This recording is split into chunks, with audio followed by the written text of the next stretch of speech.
morning, and thank you for joining the Indigenous Food Business Stories webinar. We respectfully recognize that Red River College campuses are located on original lands of Anishinaabe, Cree, Oji-Cree, Dakota, and Dene peoples, and on the homeland of the Métis Nation. My name is Jamie Shaheen. I'm Métis from Winnipeg, and I work at the Prairie Research Kitchen as an Indigenous research liaison. Welcome, everyone. I'd like to welcome this morning one of our elders in residence, Una Swan. Elder Una, I'd like to request that you offer an opening prayer for us, Okay. And to give our thanks and the opportunity to come together in this format today. Because we're not able to be in person, I'll take this tobacco and offer it to the land after we do our session together today.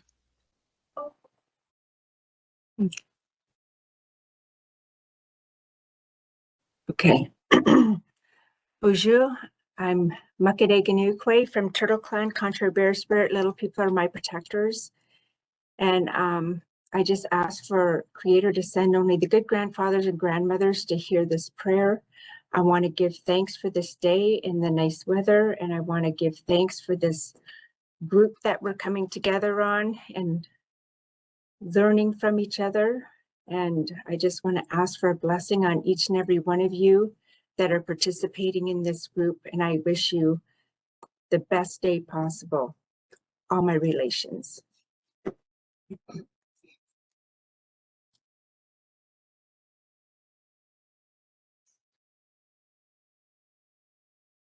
Thank you, Elder Una, for joining us today and for your blessing for this event. We appreciate your participation, and we appreciate everyone who's joined us today. We are also looking forward to a good day.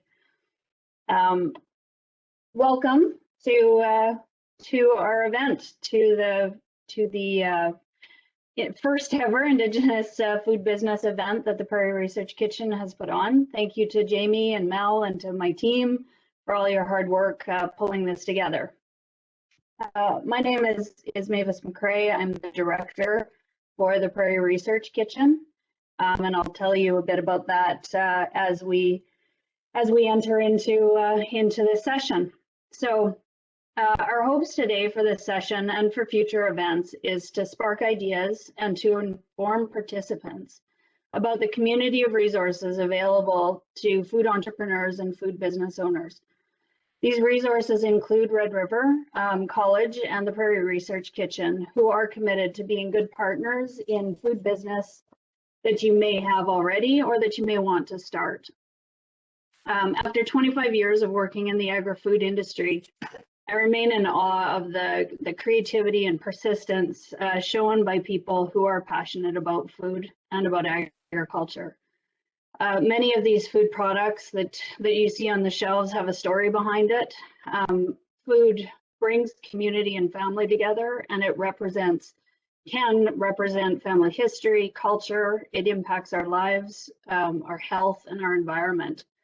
So each entrepreneur has their reason for entering into the industry, but it's not an easy market to be into. You make a large investment into infrastructure and time. So we want to shine a spotlight today on our Indigenous food leaders who have bravely entered these arenas and are willing to share their stories. We have an opportunity to learn from each other today and to learn from those who have already walked this path, sometimes difficult path. So we look forward to hearing the stories and thank our speakers for sharing them and the ideas. So let me tell you a little bit about the Prairie Research Kitchen.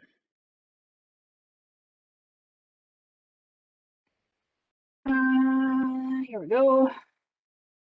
You know, even a year and a half after this, it is still weird to do a presentation not in person. So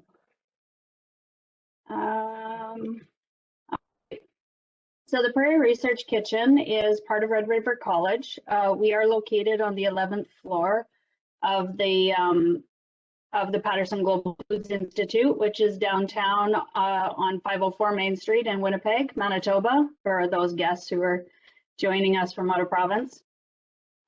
We are also co-located with the School of Hospitality and Culinary Arts, which is an important part of our success because we can tap into the knowledge and the equipment and resources and students to make our program successful and to work on food product development ideas. We also partner with Red River College's School of Indigenous Education and the Department of Life Sciences. So we're not just, one floor or one group within the college. We are an access point to several different resources and departments throughout the college. And that helps us bring expertise, social enterprise development, business skills to help food entrepreneurs. So our kitchen was established in 2019. It opened for business, but the culinary research program has existed for about 6 years now, thanks to federal grants from the Natural Science and Engineering Research Council. They have an innovation enhancement program that allows colleges to build their capacity, and in this case it was build the capacity in culinary research to work with industry to help bring their ideas and help solve production issues if they're an existing business, also to develop new products and ideas. So we have 4,600 square feet of research space and collaborative space. 2 research kitchens, including what we call our demonstration kitchen. And I'll show you pictures of the space. Sometime soon we hope that you'll all be able to tour through and enjoy the fortunate space that we are allowed to cook in and create in. So we have our 2 kitchens plus an analytical lab that help us do the testing on food quality and food safety. Our team is growing. From 2019, we've already added 3, which are 3 along the side, plus 2 more started this week. So we have a growing team of food scientists, culinary expertise, so chefs and cooks trained mostly at Red River College, and business development specialists. So the team here is certainly a well-bonded team. We've undergone, the past year of challenges, but also the challenges of growing a very active food research program. But the one thing that sort of really brings us all together is we all love food and how it functions, how you can build creativity into it, and the value that it brings to all of us. So embedded in our values is an enthusiasm for the food industry and to create value for our clients and for our stakeholders. We also, in our value statement, is to make sure that we have learning opportunities for students, respectful communication, and inclusion and diversity. And this team really does embody all of that. So we're grateful for the skills that everybody that brings to this, and we hope to be able to share those skills with food entrepreneurs that are interested in developing new products. This is our space. This is the demonstration kitchen. So it's set up that if we are working with clients, the chefs and cooks can be talking to them or right across from them, preparing the food and serving the food to test out whether or not the idea that you've brought into us meets your, I guess, approval and your vision for what you hoped for.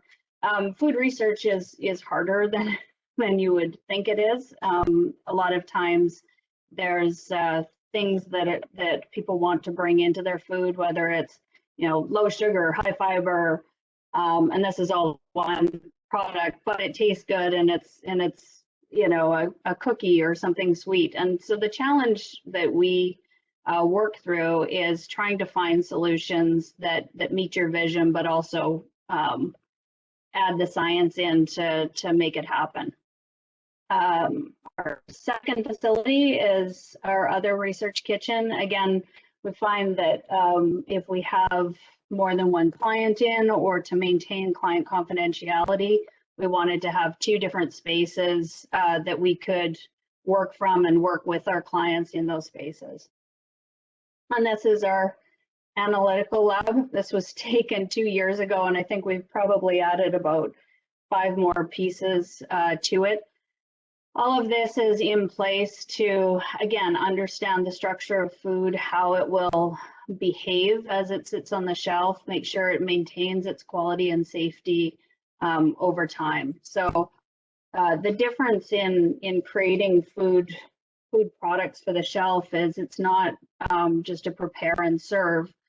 You have to make sure that it lasts sort of the test of time and the shipping and everything else. So that's one of the key roles in product development and our team's involvement in it.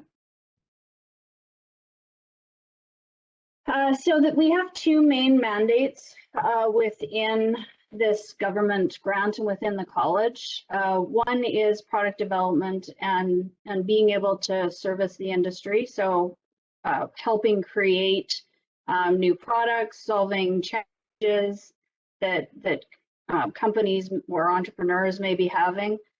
We often engage our instructors and other departments, science departments, to do this product development. And often, you know, there's sort of no end to the different questions or requests that we face each day, which is what makes our job exciting. Everything can be from trying to scale up a family recipe to be efficient and effective in the sales industry, or it could be trying to replace ingredients that are just too expensive to make a profit on with your product idea. So we run the gamut in terms of projects that we work on. The other key aspect is to involve students in work integrated learning opportunities.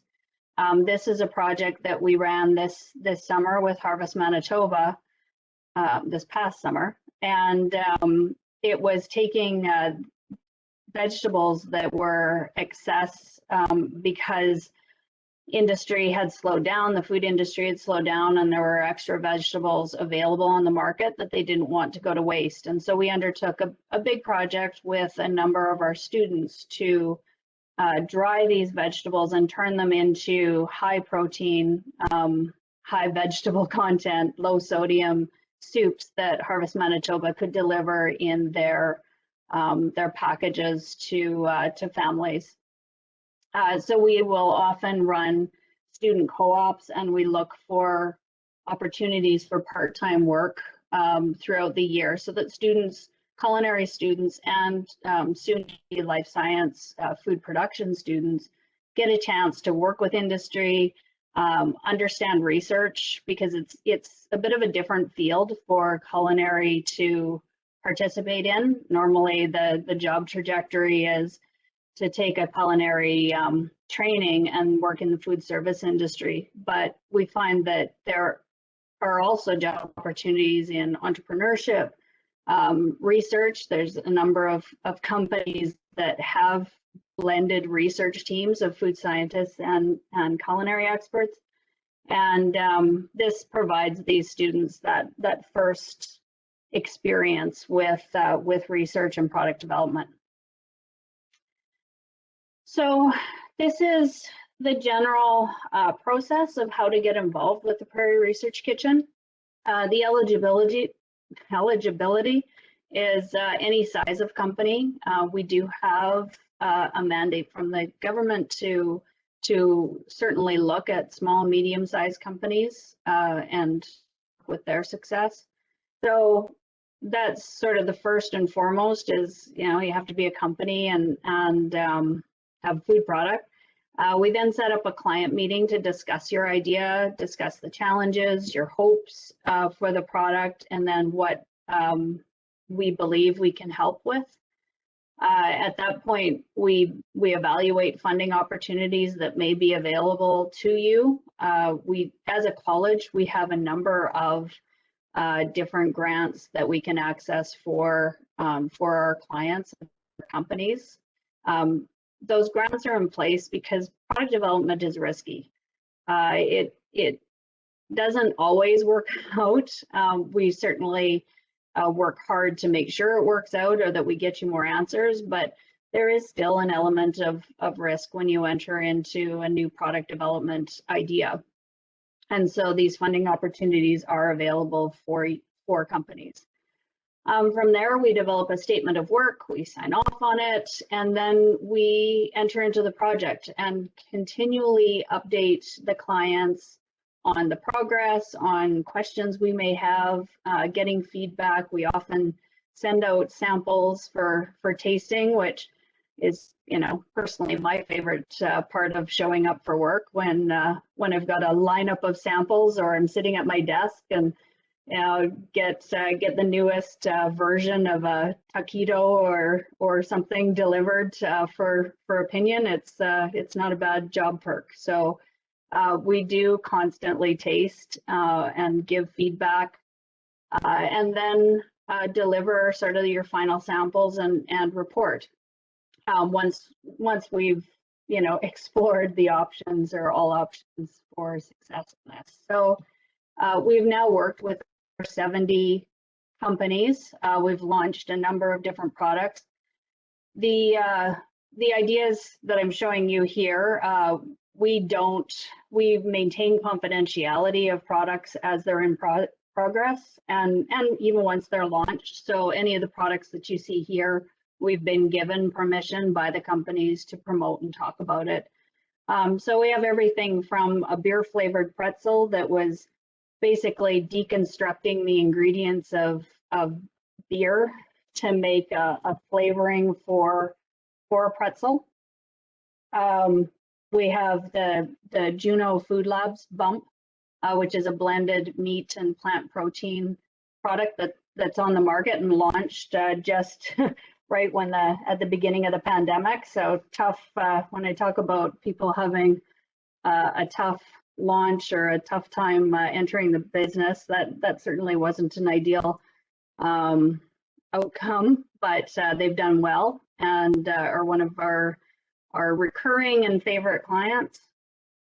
We also have a product out of Saskatchewan, which is an organic gluten-free fish coating in several flavors, which again, many of these things seem simple to create when you see it in its finished form, but there's a lot of thought and trials and science that has gone into a lot of these products.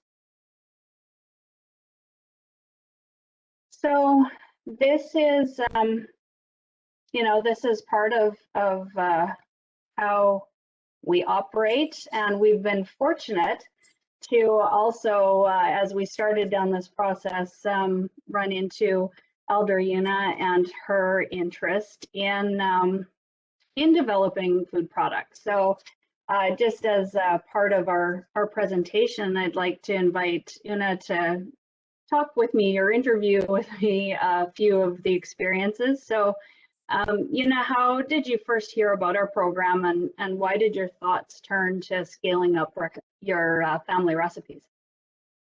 Well, I heard about the research kitchen about, I don't know, a long time, like at least 15 years ago.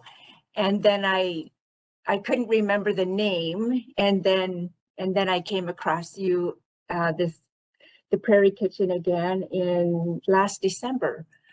So I'm like, this is the place that I've been trying to find. And yeah, so that's, it's been a while. I've been looking for you guys. Well, and we have been busy sort of working away, but a bit hidden. And now we want to make sure that everybody knows that we exist, so that the resource is available for, people to talk with us. So what has your experience been so far? You've just started working with the culinary team, and how's your experience been? So far, you guys have always been kind, caring, informative, professional, and that you guide me every step of the way. So I don't feel like I'm lost in this long tunnel and don't know where to go next. I get guidance from you, from the Thank Prairie Kitchen. So that's excellent.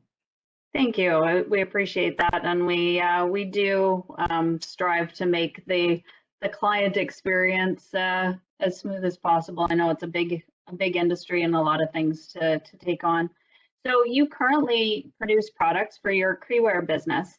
Can you tell us a bit about the business and some of the advice you have for new entrepreneurs entering whatever business they're looking into? Okay. I make lotion, like bar lotions for skin. I make my own soap, my own laundry soap, cleanser, toner, moisturizer, lip moisturizer, and I use all natural products. So I really enjoy that. And,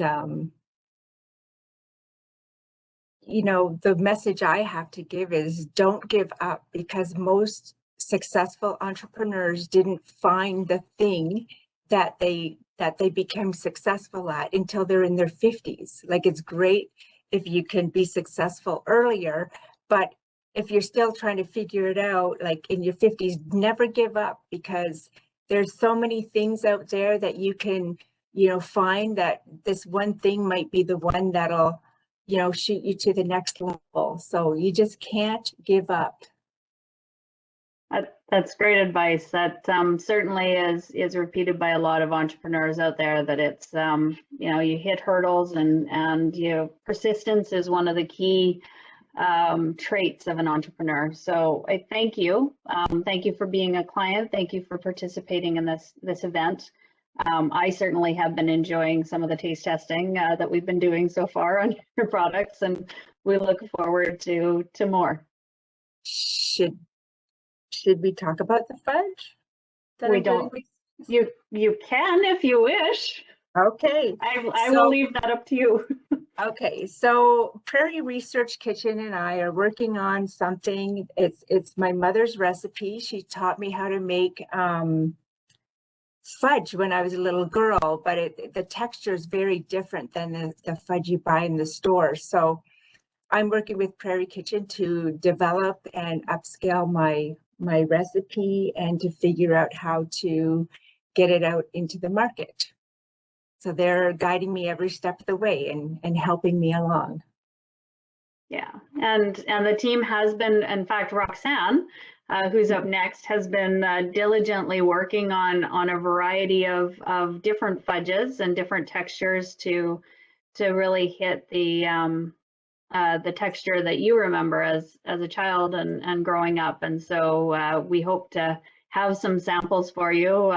Since I haven't been allowed back into the kitchen, there's probably a few samples left, but otherwise they sneak in there and taste it every once in a while, which is doing nothing for my exercise. And but it's delicious, delicious work so far. So thank you again. And speaking of Roxanne, she is here to talk to us about her journey from a culinary student to a full-time research assistant with the Prairie Research Kitchen. So Roxanne was one of our first,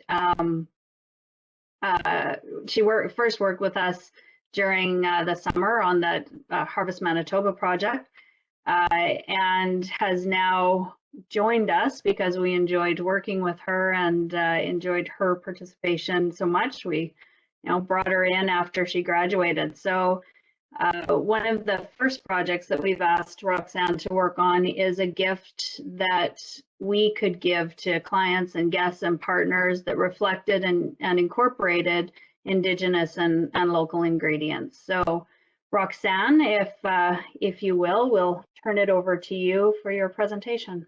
Thanks again, Una, for your support. You're welcome.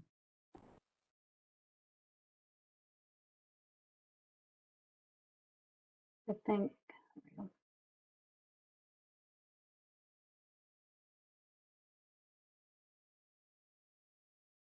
Good morning, everyone, and thank you for having me here today. As Mavis said, I'm the newest research assistant with the Prairie Research Kitchen.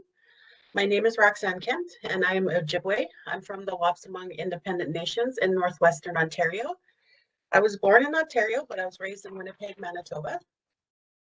I have a social work degree, and I came back to school to obtain my culinary arts diploma to attain new skills and abilities to pair with my social work degree. I have a strong interest in food security, and one of my long-term goals is to be able to teach low-income families learn how to cook nutritious and delicious meals. I'm looking forward to telling you about my product that I've been working on these past few months. During my time as a summer research student with the Prairie Research Kitchen, I worked on recipe development. I did sample analysis that included running water activity tests on food products, and I also observed, recorded, and analyzed data. I learned how to dehydrate vegetables and create shelf-stable soup mixes. Shelf-stable means food that has been processed that can survive long periods of time on shelves without the need for refrigeration. The Prairie Research Kitchen wanted to develop a product that we would be able to give to guests who come to our kitchen. This gift needed to be shelf stable so that we could leave it in storage instead of using up all our cooler or freezer space. This project would help me practice my product development skills by seeing it through from the beginning stages to the final product. I began research on different product ideas like doing a dry product like chips or cookies. I know the PRK had done a jarred mustard in the past, and I then considered doing a sauce like a marinade or a dip. I chose to go with the blueberry sauce because it's such a versatile ingredient and pairs well with almost anything. I would also showcase what is grown and produced here in Manitoba by including locally made ingredients in my sauce.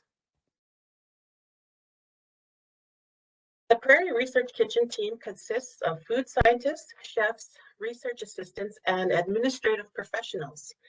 Due to COVID restrictions, I started working on the product development from home. I was getting very frustrated with certain cooking techniques that I just couldn't figure out. I brought back my research findings to the PRK team, and I was relieved to get the support and find the answers that I needed to work on my product development. They gave me the expertise that I needed because I was struggling with some of the flavor profiles. I needed to know if my flavor profile was too spicy, too sour, or bland, because as much as my family tastes my recipes, it's not quite as helpful when they're always saying, "It tastes great, Mom," because I've asked them so many times how the flavor profile is. The PRK team gives me an advantage of creating and executing product development because I have culinary specialists along with food scientists and an administrative team assisting me with trials, tasting techniques, and helpful suggestions. When I began my blueberry trials, I looked at different sauce flavors, such as making a habanero blueberry condiment or a tangy blueberry marinade. Some of my favorite flavors are savory and spicy. I quickly came to realize that not all people like spicy. I decided that my sauce that I wanted to make it savory. I thought that this would pair well with gamey meats such as bison or duck. Some of the first trials I used were fresh ingredients such as blueberries, sage, mint, and homemade turkey stock. I did trials of a savory blueberry and a sweet blueberry condiment. I wanted to see what turned out better in terms of flavor, viscosity, and application. The sweet blueberry sauce had nice flavors with the addition of mint, but I thought it was too sweet. So I began some trials on a savory blueberry sauce. When I began my savory blueberry trials, I was using fresh blueberries. I came to realize that these fresh blueberries were not sweet at all, but they were very sour. I did not take this into consideration when I started making the blueberry condiment. I added homemade turkey stock to give the sauce a savory flavor. However, when paired with the sour blueberries, this made my sauce taste like sour turkey. This flavor profile was not very good at all and made me smile when I got my kids to try it. This was the last time I used fresh blueberries because they weren't sweet and they were also not cost efficient. I ended up switching to frozen blueberries and I eliminated the turkey stock. For one of my first few trials as well, I decided that I wanted to use sweetgrass because I thought it would enhance the flavor a little bit more. I've seen a local chef in Winnipeg utilize this ingredient in one of her recipes. I've also seen another chef in Southern Ontario use this ingredient to make a sweet tea. Prior to this knowledge, I've never seen or heard of anyone using sweetgrass as a flavor enhancer before. I thought this was interesting and thought it would be a unique ingredient to use along with the blueberries. I wanted to infuse the sweetgrass flavor into the blueberry, so I thought if I burned the sweetgrass, the smoke from the sweetgrass would infuse into the blueberry, and this was easier said than done. I ended up having way too much sweetgrass smoke in my small kitchen. It was also in the middle of winter, so I couldn't open my windows to try to air it out. So I ended up being smoked out of my kitchen. The blueberries did not infuse. The outside of the blueberry ended up with a sweetgrass essence, but you could not taste the flavor inside. So I wasn't sure how to get the sweetgrass flavor into the blueberry, so I consulted with my Prairie Research Kitchen team. Our research chef, Kyle, suggested we steep sweetgrass in vinegar. So we then torched the sweetgrass, added fresh sage, and steeped these in white vinegar. The vinegar absorbed the flavor of the sweetgrass, which is what we were hoping to do. We then strained the sweetgrass infused vinegar through a filter. In our next trials, we steeped the sweetgrass in the vinegar overnight to allow the sweetgrass to infuse longer. This vinegar was a great addition to my blueberry sauce because it added a nice sweet taste and aroma from the sweetgrass itself and added the acidity that we needed for the sauce. After countless trials of formulating the blueberry sauce, these were the final ingredients as shown. I used local ingredients that included the Manitoba-made amber birch syrup. This syrup adds a depth of flavor to the sauce because it adds a hint of smokiness that complements the sweetness of the blueberries and the sweetgrass flavor. Another local ingredient was the sweetgrass. I did a cost analysis on these premium ingredients and what impact it had on the final price of the jar. Because these were premium ingredients, we optimized the sauce by blending new ingredients in by adding maple syrup. Furthermore, since we are not bringing this sauce to market but having it as a gift, it was interesting to see how the price of the ingredients reflect the final product. I then collaborated with Chef Joseph Alex from the Indigenous Culinary Skills program here at Red River College. He created 2 recipes that I could pair my blueberry sauce with. The first recipe was a 3 Sisters squash soup that was topped with smoked duck breast and a dollop of wild blueberry sauce. The second recipe was a wild rice medley, seasonal vegetables, seared duck breast, garnished with wild blueberry sauce. This was a very fun experience to work with Chef Alex because he produced these recipes specifically for my blueberry sauce. The presentation of these dishes was great because they had nice contrasting colors and shapes. It was also very delicious to taste these dishes after the photos were taken.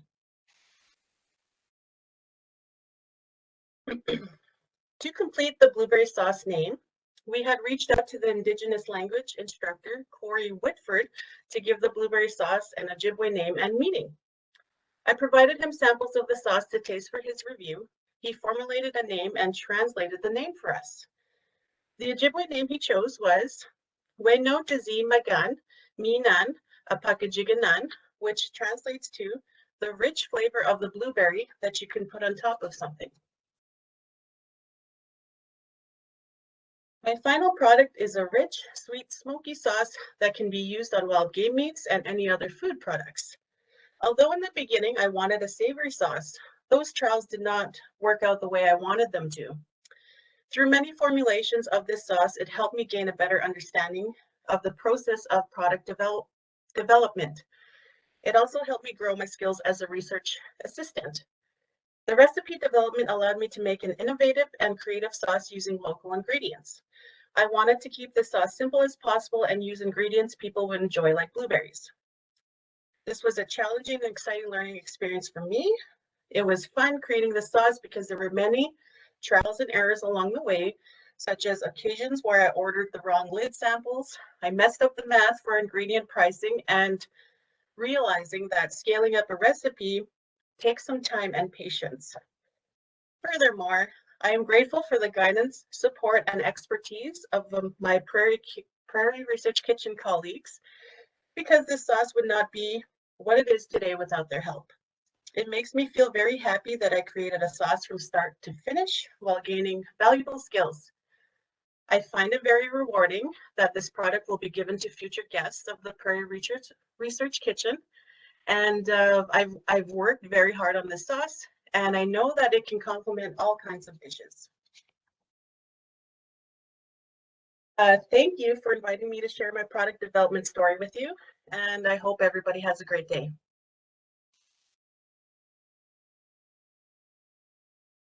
Thank you. Thank you so much, Roxanne and Mavis and Una, for sharing your story. I particularly enjoyed hearing the process of the development of the blueberry sauce. So thanks to everyone. And I'm just going to offer an opportunity for our participants to use the Q&A section of WebEx on the right-hand side of your screen. If you have any questions that you would like to ask of our Prairie Research Kitchen contributors, and I do have a question already. Someone has inquired how we could purchase Una's skincare and cosmetic products. They're not in stores, but she would make a batch for you. So if you would like to request that, we can put her contact information. You could phone or text the phone number, and I'll put that into the chat at the break for us. So if there are questions, please put them in the Q&A, because I won't see them in the chat. I'll only see them if they come into the Q&A, and then I'll direct them to either Mavis, Una, or Roxanne, if you'd like to make any. Jamie, I can see the chat, and there's one question that I think is directed to Roxanne, which is, how long did your process take?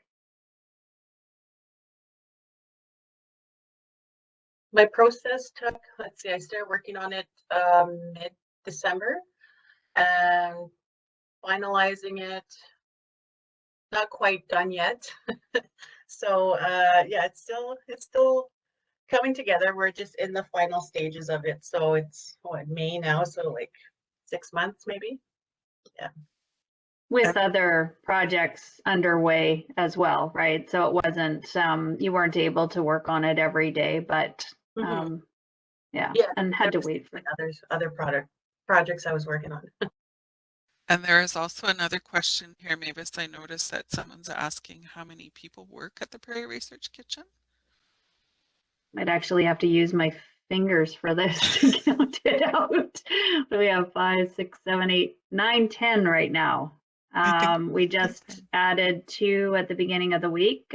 Bill has joined us as a new research technician, and Spencer is our newest co-op student. So we try and bring in a co-op, at least one co-op student, culinary co-op student every term that we can, and trying to build more capacity and projects to bring in more as we go, both from the culinary skills program as well as our School of Hospitality and Culinary Arts. So with students, it can fluctuate. Actually, I should say there's 2 others right now working with one of our other technology access centers on a 3D food printer project that we have. So what did I say? We're probably up to 12 staff then.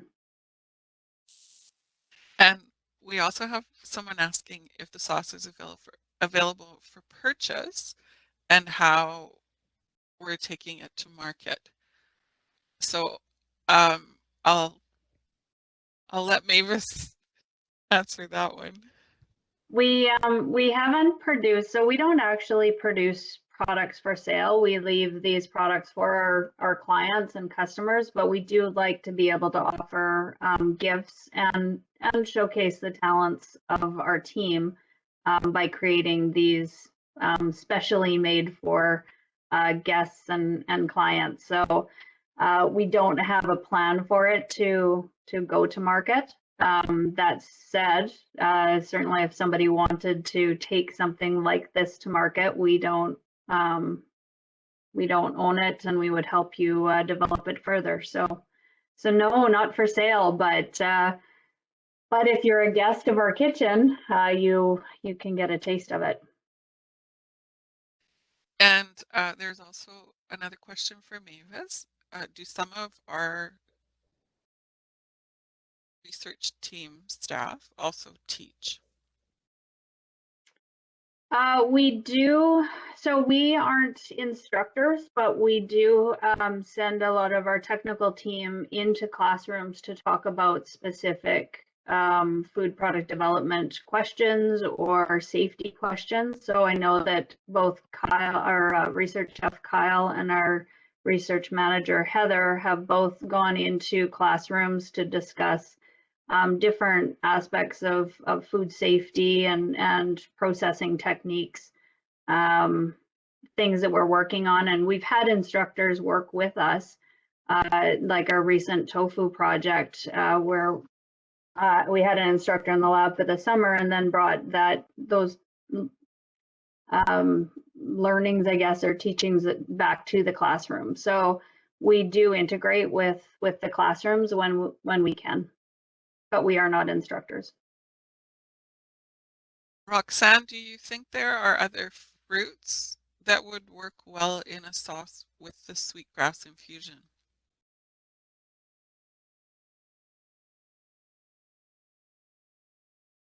Yeah, I think there could be other fruits that would work well with it. I know when I was speaking with Mavis about it, she said that we can somebody can also do like a vinaigrette for like a salad. So I think it's very versatile to use on like pairs well to go well with anything. So I think other fruits would be okay. Anything particular? Like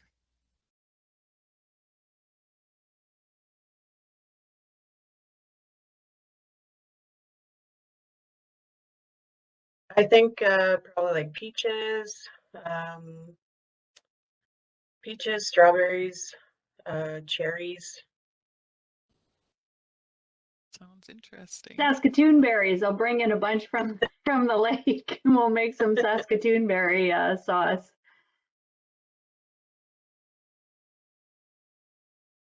So there's a question about wanting to look at Red River College as a customer to scale up the product, but I think Mavis has addressed that in terms of there are certainly opportunities for clients to take an idea of the sauce and make any sort of gift for a program area or for communities and businesses to do sort of their own branded product for gift giving. Those are some great ideas and opportunities.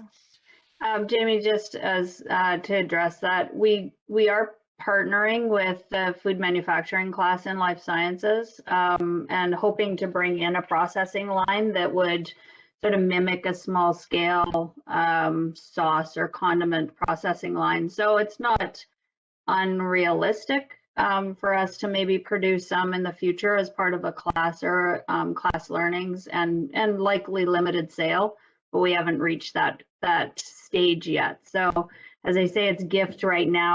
You know, in our world, in the research world, things are always changing, and we're responding to the needs of the classroom and the students as well as the industry. So I will not say that we will never do it.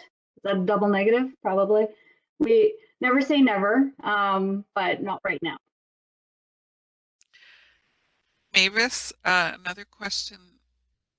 Do you charge for product development? We do charge for product development. As I stated earlier, we do have access to a variety of grants. And so what we often do is talk with the clients to understand where they are in the process and where they are in their business, and offer up the opportunity to do a staged approach to product development. So you don't sort of have to go all in for one great big project. We can do stages to make it more affordable and more accessible. We can also take on big projects from start to end, especially if they're funders. Like NSERC has what's called an Engage grant that allows for $25,000 of research time with a contribution, with a 10% contribution from the company or the client. And this is for companies that have 2 employees and have been in business for 2 years. So, you know, you don't have to be a huge company to access some of these grants, and we work with you to figure out what's the most affordable and realistic path to getting your product to the market. And who owns the product after it's developed? You 100% own the product as the client. The college does not take ownership of ideas and properties. We take on projects to make sure that our students have an opportunity to work with industry, but our mandate is learning opportunities for the students and economic development opportunities and product development for companies. So companies 100% own their idea. We maintain confidentiality. We don't shop out your recipe afterwards or your idea. Often there might be several of the same ideas at the same time, because that seems to happen in our world, but they're often different enough that we're not, we have our technical knowledge that's embedded in the team, but we're not sharing what we learn from your company to another company. So in the interest of time, thank you everyone for your questions. I'm going to just ask one final question and then move us on to our next presentation. Does Prairie Research Kitchen conduct research or development with hemp? We have worked with hemp quite a bit, actually. Hemp proteins and the seeds most recently. We do have an intention to work with hemp and CBD, depending on where the market takes us. But right now we have a lot of experience with hemp seed, hemp proteins, and in fact, Heather just presented some results on hemp tofu mixed with other beans. So yes, we are very familiar. In fact, I was there the first time that hemp seed entered one of our partner organizations, Food Development Center, to be juiced as an oil, and they didn't know what to do with the hemp protein powder. So now we've got a flip of that, and lots of oil on the market, and protein powder is a good nutritional product that's out there on the market. Thank you. So thank you again to our Prairie Research Kitchen team, and I'd like to introduce a video from one of our contributors today. Susan Stupak is the owner of the Stupak Co. It's a Manitoba-grown, Métis-owned business, and she is going to share her story via a video recording.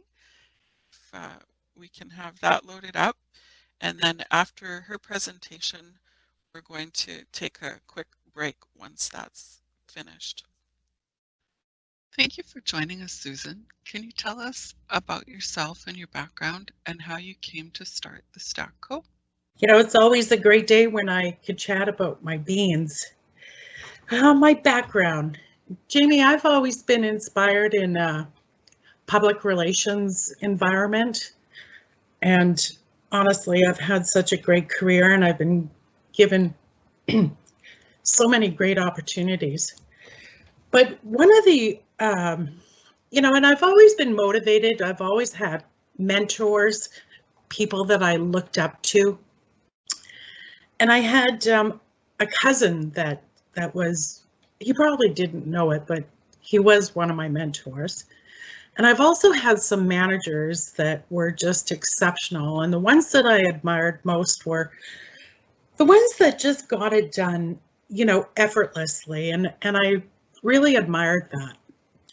So public relations, where it really started is, back in the day, where to be a sales business development manager or a sales rep, you could call it, back then, people needed a B-commerce degree, and I certainly wasn't that. I always found that learning for me was difficult, so learning, I always had to work harder.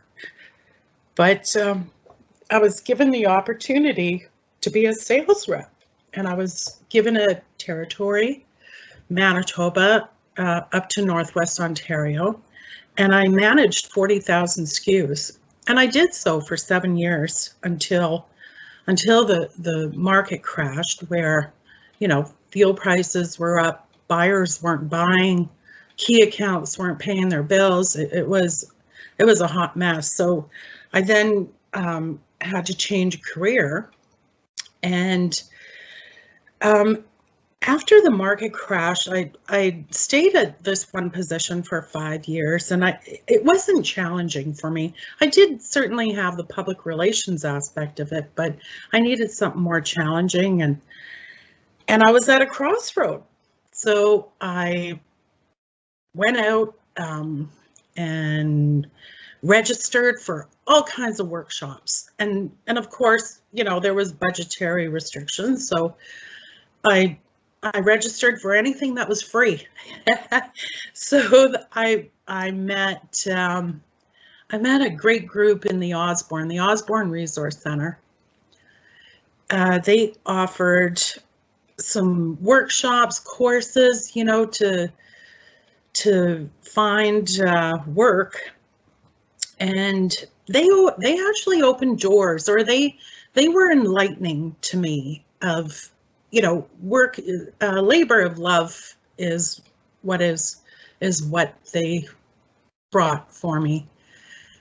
So in, digging deep and finding what I love to do, I then registered for a workshop at Manitoba Agriculture. I also registered at the Manitoba Tourism, MET, Manitoba Educational Travel Industry, MTech, and met some wonderful people there. So what I arrived at was that obviously public relations, business development, supplying retail, it was an industry that I was so comfortable in, and I absolutely loved it. And my first passion was food.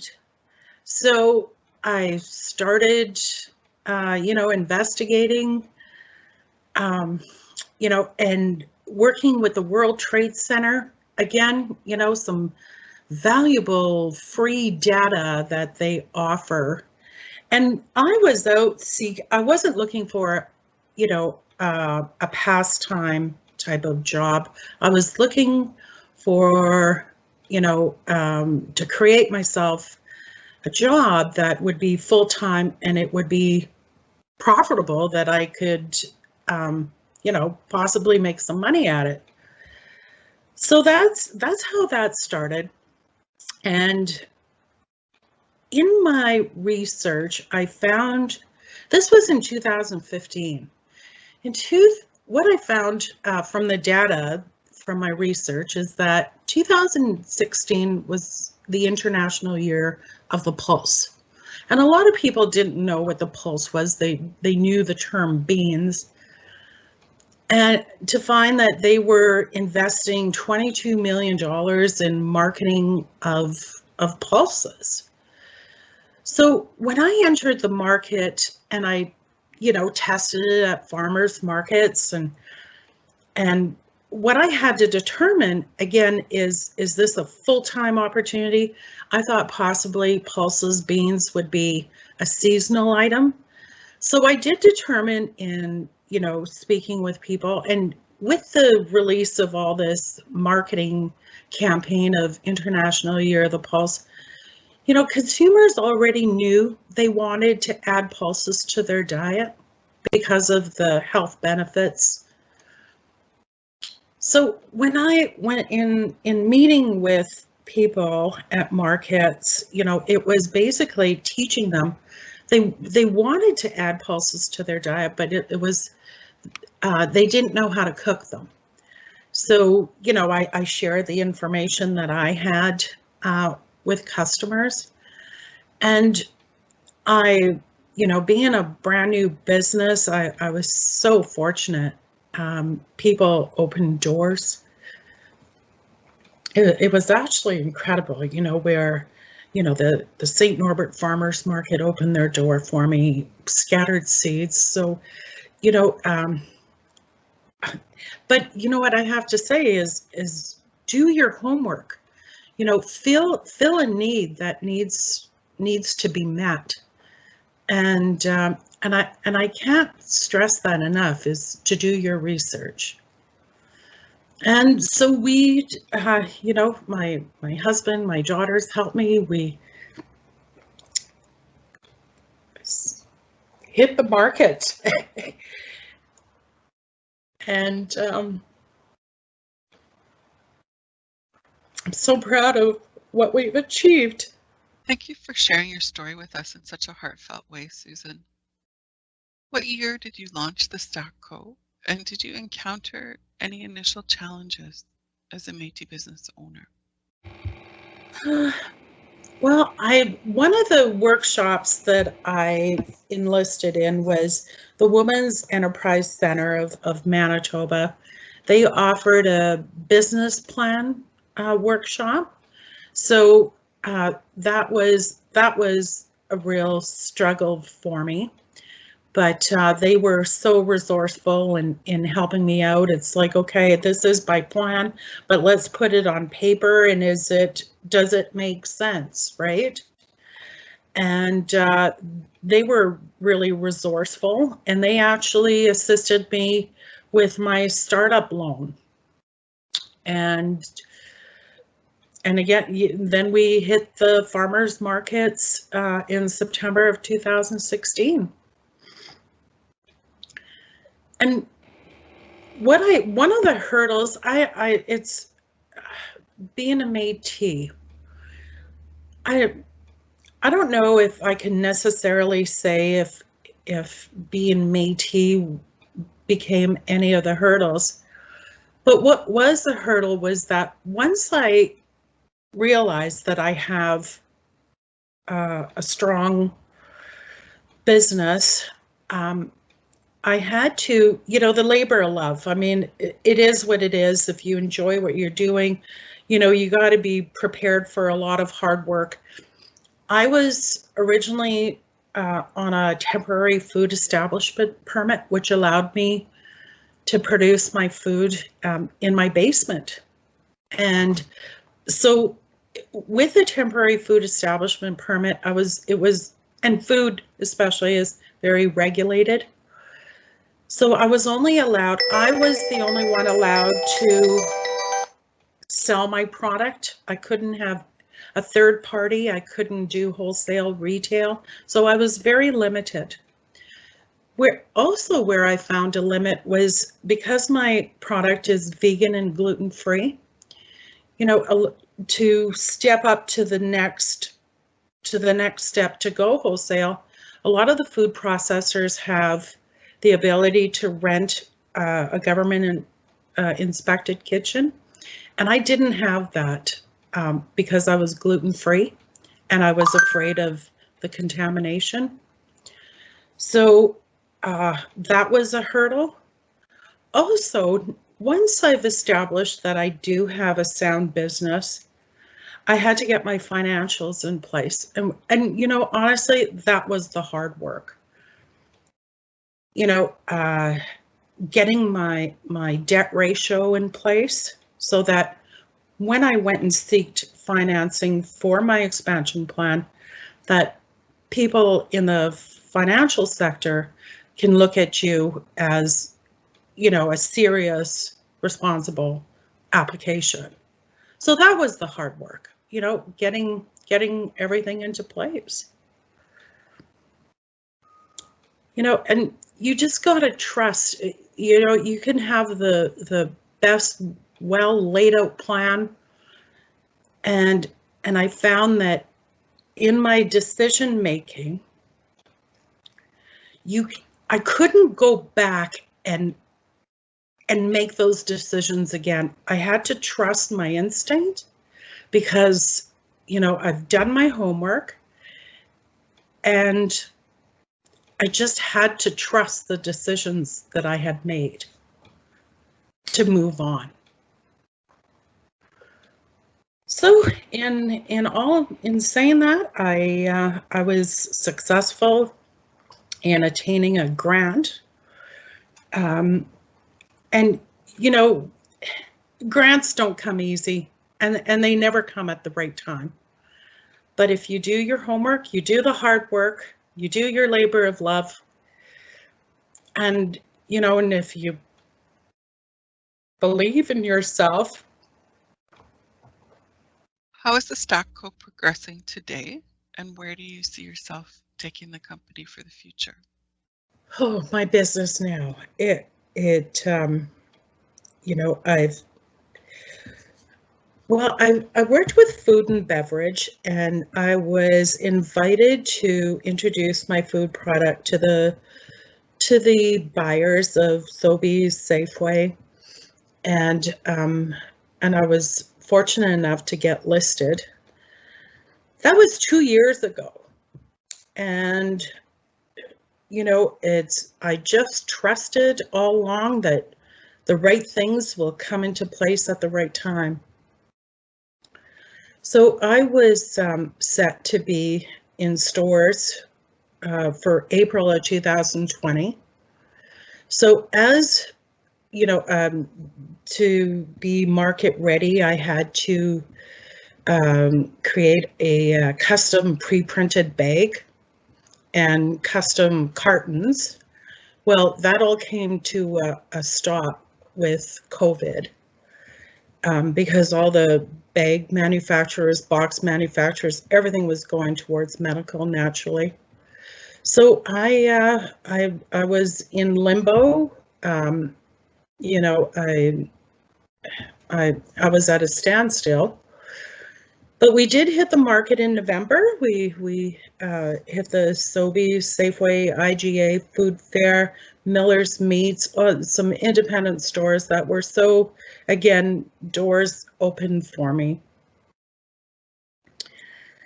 And so now I'm supplying, getting a feel of the market. You know, what I found was the wholesale now. You know, my customer is no longer the consumer at the farmer's market. My customer is my retailers. So getting a feel of, you know, product movement in the stores to find that, you know, not everyone goes to St. Norbert Farmers Market, that, you know, that had never heard about my product. So I'm still working on, you know, some videos on how to cook beans, pulseless. And I was, you know, on finding that a challenge. You know, flavors. You know, I love hearing from the consumers to, you know, how their experience was. I embrace those. And now because the retail industry, I'm really comfortable in it. I reached out to the Northwest Company and I just found out on Friday that they're listing me as a new supplier. So that we know in our northern communities that people have health challenges because of diabetes is at the highest, and we know that eating pulses and beans is imperative, that they should add some plant protein to their diet because they'll only benefit from it. So with collaborating with the Northwest Company, I'm going to be able to reach consumers in our northern community. I've also want to work with the Infinity Women at the Manitoba Métis Federation and hire some students,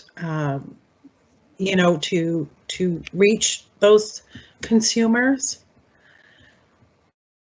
So it's definitely a lot of planning and business development, learning how to, in my production, redefining the quantities that I'm needing is what I'm working on right now. And yeah, and creating more recipes, collaborating with the Prairie Research Kitchen.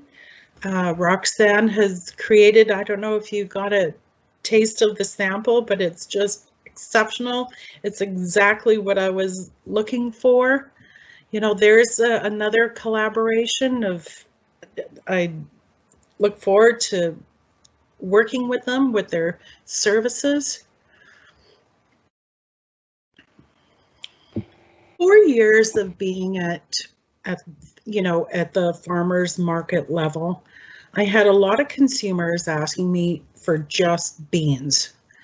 And because of the guidelines of the farmers market, I couldn't sell just beans because I wasn't the grower. My beans come from a HACCP facility. Now, HACCP facility is a regulated certification where, our local farmers harvest and bring them to the HACCP plant where they get processed, where they get weighed, graded, polished, and clean. So I wasn't the one processing them, so I couldn't sell them at the market. And I found that there was a demand for just beans. So the second step in my expansion is I actually bought the beanstack.com. I'm the owner of that, and I want to develop that, and that'll be just beans. So the Prairie Research Kitchen is developing recipes to complement my bean stacks. So I'm really looking forward to that. Is there anything you recommend for someone who wants to advance a food business and is unsure how to proceed? Do your research. Absolutely do your research. Look at the data, contact the World Trade Center, get the data. Those UPC codes, all that data is collected. And, do your research, start there, and start small.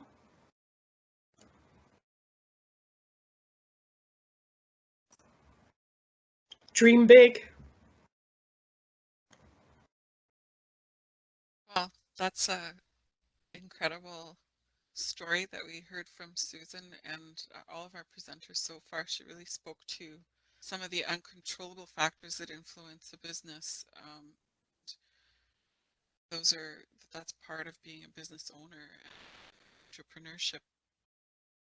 So we're going to take a short break now, and when we return, we'll hear from Kelly Boglio and Andy Murphy, and Kelly will be able to speak to, from her experience also, of the types of challenges that present themselves when we're trying to initiate a business and scale businesses. And she's just got a wealth of experience that I'm sure everyone will enjoy. So we'll return in about 10 minutes. If we could come back and start up again at 10:20.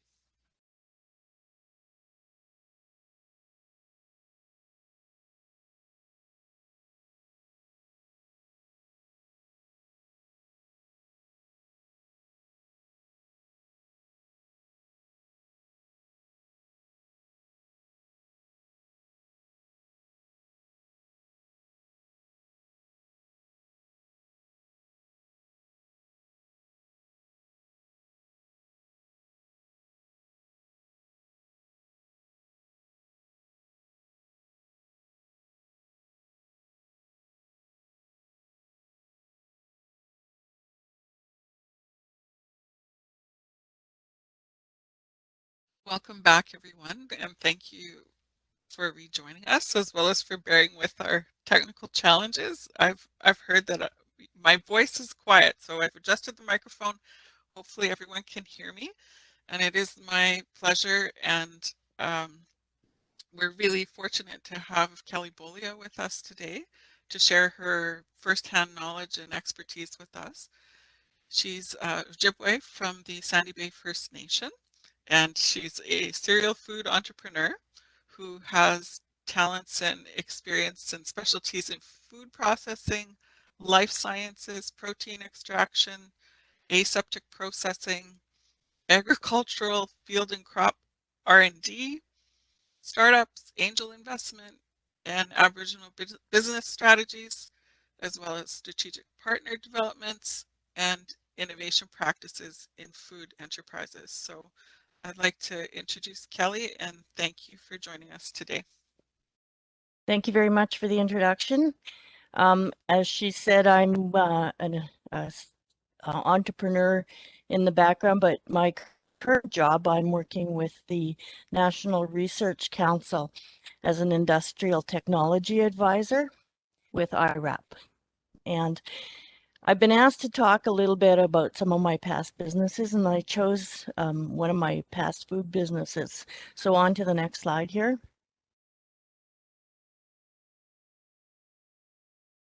So in 2003, I saw tons of rotting vegetables in the field around Portage la Prairie. And I quickly realized that there was a problem. There was 30 to 40% of the carrot crop, just as an example, is wasted because of physical imperfections. The grocery stores will only take the perfect ones. And that left 9 million pounds of discarded carrots laying on the ground in Portage. And that's about, to give you an idea what that looks like, that's 225 semi-loads laying on the ground. And that is for all of the different vegetables. 30 to 60% of them are wasted at the field level. And I thought that's such a huge waste of irrigation water, energy, chemicals, fertilizers, and all the production capacity. So go on to the next slide.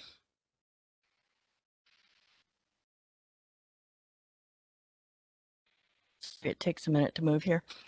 And I saw that problem as an opportunity, and I thought we needed to do something about it. And I looked around for somebody to do something about it, and it ended up being me. So I figured we needed to have some scalable method of processing and preservation. And we had to save that farmer's money. We had to provide food from that same acreage. So that food, instead of being wasted, should have gone into the food chain. And I wanted to decrease that food waste and better utilize all the valuable land, water, fertility, and labor resources that were going into the production.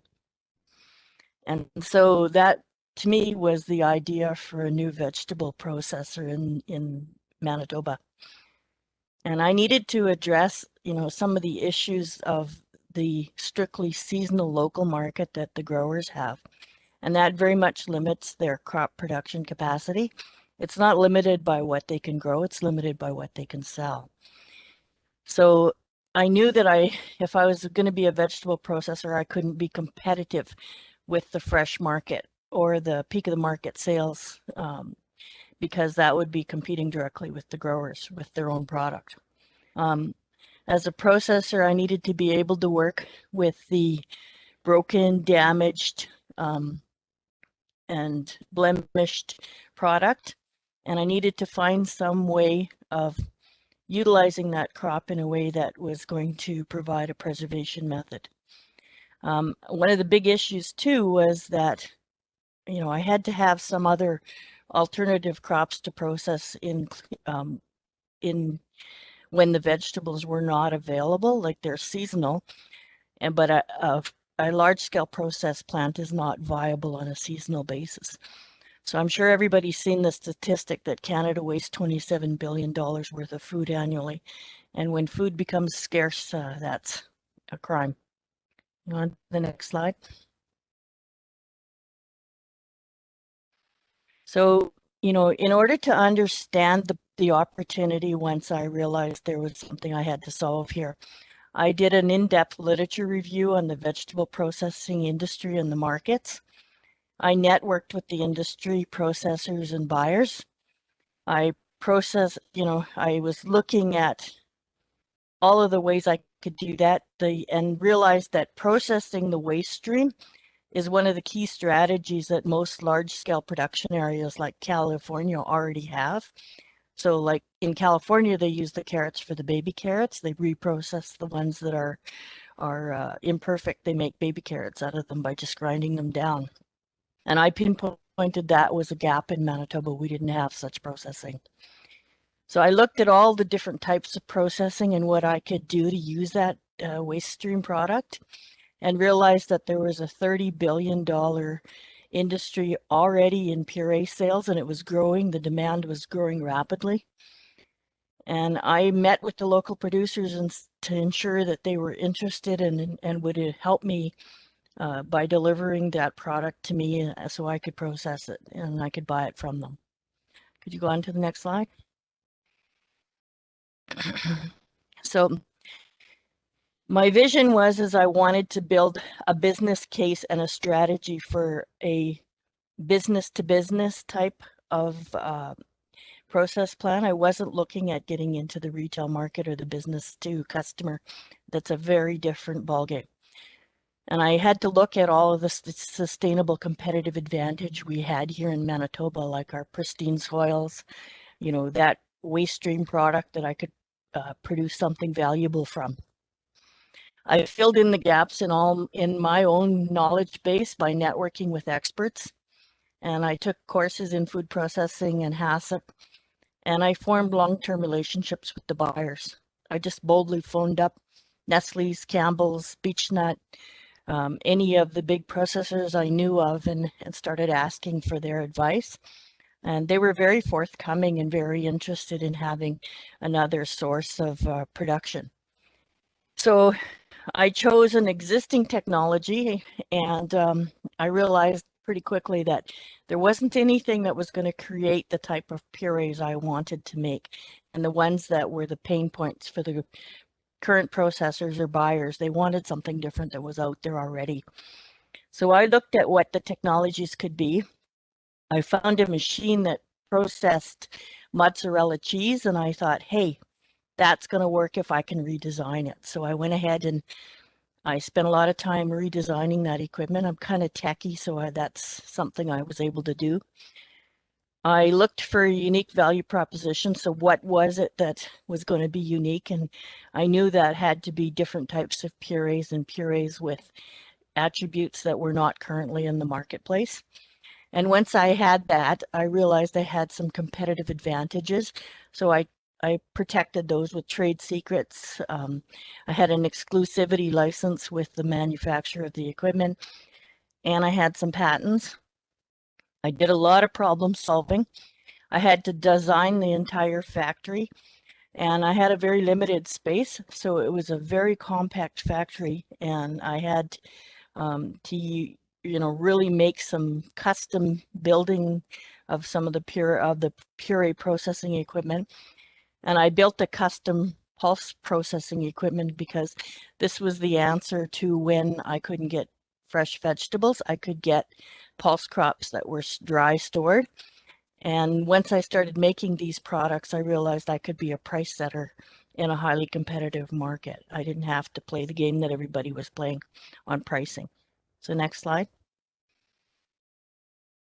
And one of the key things is understanding the pain for the customers. So those were the attributes that I tried to build into my puree processing plant.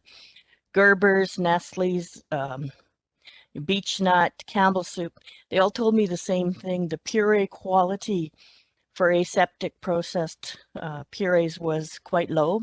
It didn't have much viscosity. The color had changed. It had a cooked or a caramelized flavor. And those are things that they didn't appreciate. So that's why aseptically prepared purees had not been really growing in the marketplace. And when I talked to a man I met at Campbell's Soup, he's the director of strategic manufacturing for Campbell's. His name is Gary Stilley. He told me that he had seen a gold peg cooking process, and he told me that that process would be the future of puree processing if somebody could make it work for vegetable production. And I spent a lot of time and I made that work. That's what the germ was for my equipment that I built. Next slide. So the outcome of all the work I did was to bring Canadian Prairie Garden purees into existence. And I built a prototype first of the equipment, and I tested those new puree types by offering them to, I sent them boxes to Campbell's, to Beech Nut, to Gerber, and they all came back and told me that they were the best purees that they'd ever seen, and yes, they wanted to buy. So they gave me letters of intent to purchase, and I leveraged those to raise $16 million to build the business. And I had developed that unique technology, that steam infusion cooking process, that it cooked the purees from raw to totally cooked and shelf stable for 7 years in 9 seconds. So it was a breakthrough in the market. And it allowed the creation of, these really good quality, world's best puree products. I went down to California with them, and Natural Products Expo pulled them out as one of the top 3 best new products offerings in North America. And they were proved with the customers. I had a worldwide exclusivity on the technology. I had many unique and first of its kind products. No one else was able to process things like navy beans or chickpeas. I had onions that came out of the process snow white, which has never happened before because they normally turn chocolate brown and nobody wants that in their recipes. So everything, all of my ingredients that were going into the marketplace had very high nutrient content and taste retention. So those were attributes that I was aiming for and were able to hit with the technology. By the time I was in my 3rd year of sales, which is actually my 2nd year of production because of the timing of seasonal crops, I had predicted very optimistically that I would make 9.5 million in sales. And we actually hit 10 million in sales that year. So definitely we were on to something. We'd created 20 new jobs.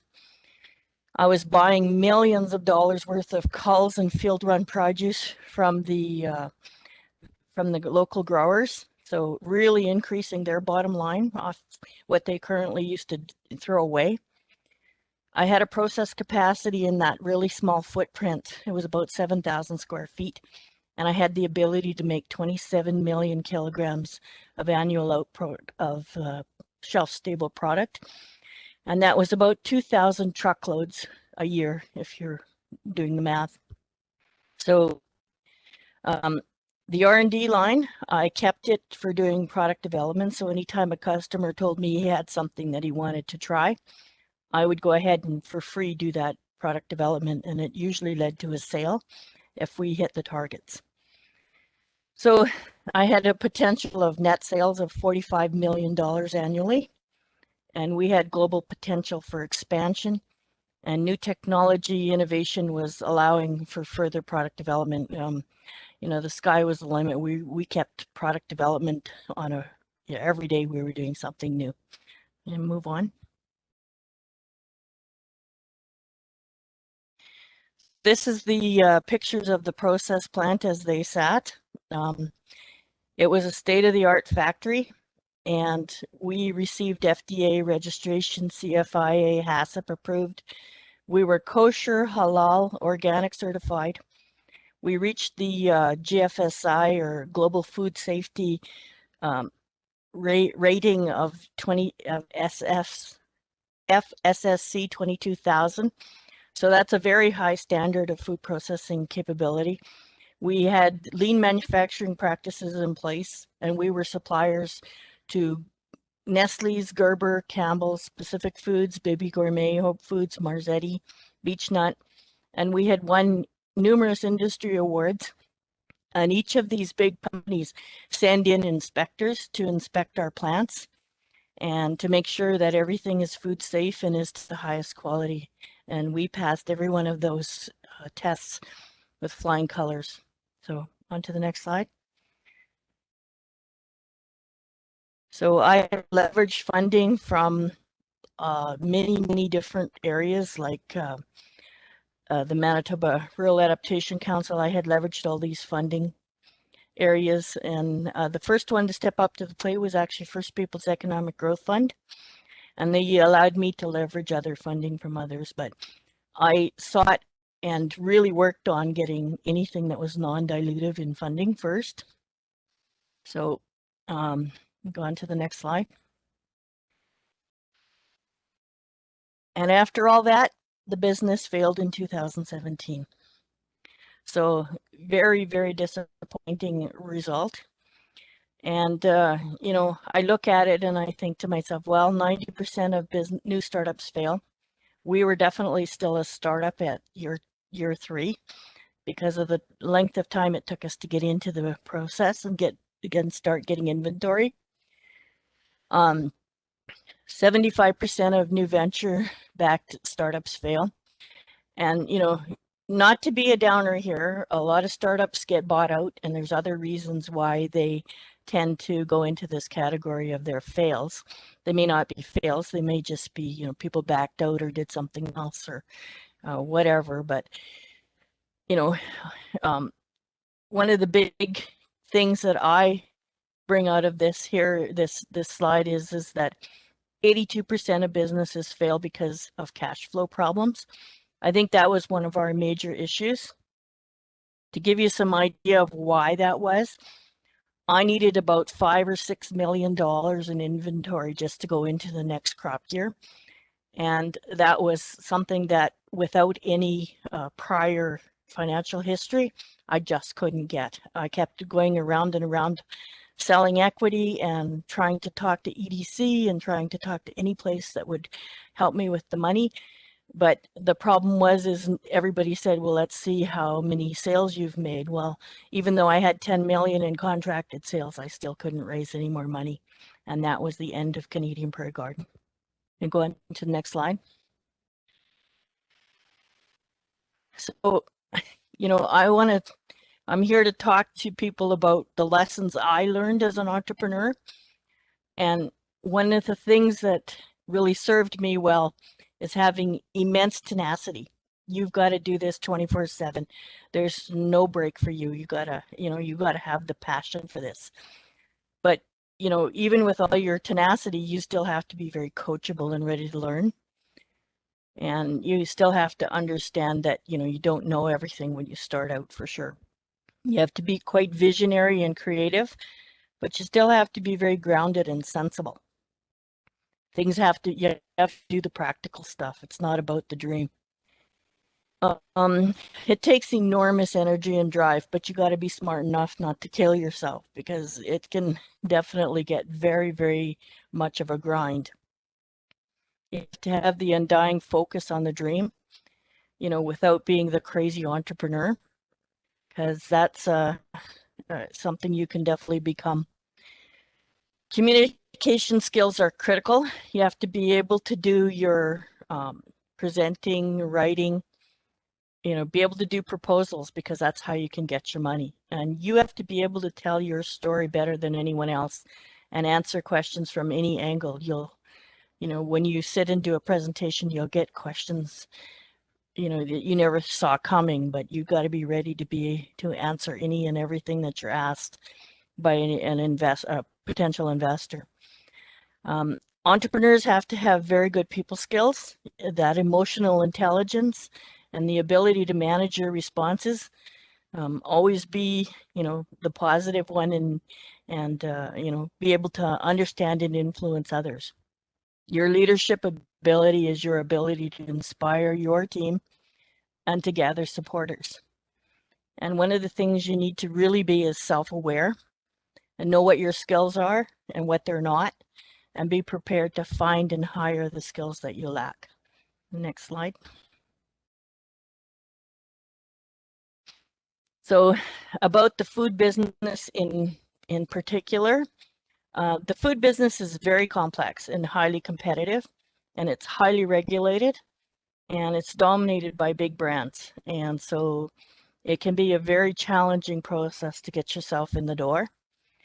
Retail and ingredient markets are very different beasts. It's sometimes a lot easier to get into the ingredient market than the retail market, but that all depends on what your product is, of course. You have to understand food safety and regulations, and you have to know these inside out. And you have to be able to adhere to them too, because any slip-ups can be extremely dangerous. And, you have to know things like, did you know you need liability insurance when you sell a product? And CFIA and FDA approvals are absolutely critical if you're going to sell anywhere into the stores or export. Food processing equipment can be very expensive, and choosing the right equipment can be critical. And like on our equipment, we found out the hard way that we needed skilled operators with special licenses. That was a FDA requirement. So another expense to the business that I didn't see coming. Building your brand is about telling your unique and compelling story. Nowadays, people want to know all about their food, where it came from, why it is what it is it sustainable? And prototyping is one thing, but scaling up is very challenging. Pricing is critical to profit. Distribution, transport, storage, shelf space, these are all expensive parts of pricing your product, and you may not know that when you start out pricing. So you'll have to look at all of those and get some help with what are going to be all the key factors that go into pricing. Managing your inventory is tricky and expensive, and this was one of our major challenges, was the inventory, because it was a seasonal business. We had seasonal product that we were putting away for customers at a later date. And one of the things entrepreneurs really need to do is write a very comprehensive business plan, because it's the way that you get down all your ideas, and you'll need to use versions of that for different purposes. So talking to an investor may be very different than asking for a loan from the bank, or for talking to asking for a grant. They're very different types of things that they're looking for, but you'll have to update it often and keep it relevant. Your sales plan has to include many channels, and some things like big customers might be nice to get, but they can be deadly, because they can, you don't want to put all your eggs in one basket and have that basket disappear all of a sudden. So you can go on to the next slide.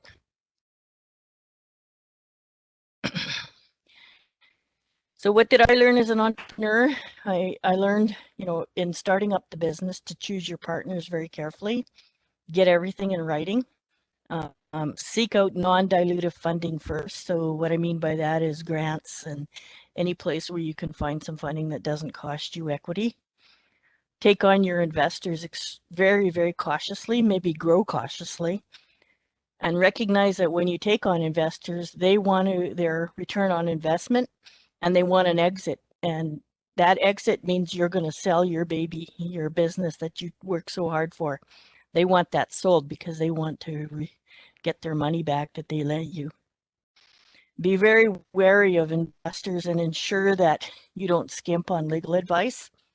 It may seem very harsh to pay for that, but you need to do that. It's important, it's critical.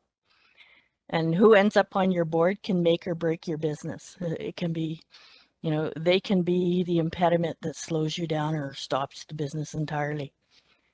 When you're hiring employees, make sure you set up good employee-employer strategies and move quickly when things go good or when things go bad. Don't be afraid to, you know, get rid of somebody when you know they're not working out, because they can really drag down the business.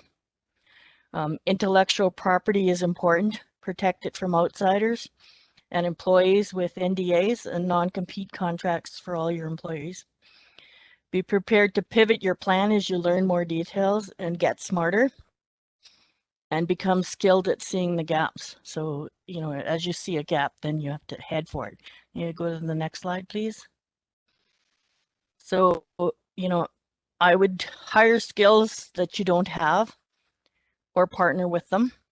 Barter for services. So don't spend your money when you don't have to. Create strategic alliances.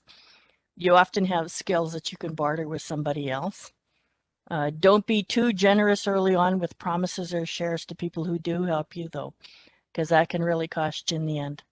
Ask for help. People are very willing to help. Look for mentors. That can be critical to helping you choose the right path.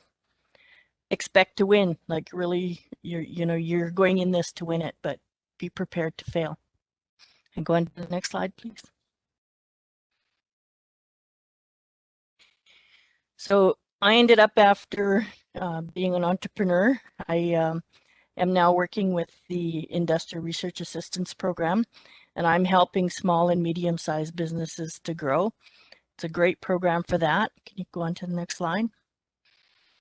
And IRAP is making a concerted effort to hire people who have been in business, and so that they have the understanding of the challenges that entrepreneurs go through. Their mandate is to stimulate wealth creation for Canada through innovation, and their mission is to accelerate the growth of small and medium-sized businesses by providing them with a comprehensive suite of innovation services and funding. Go on to the next slide, please.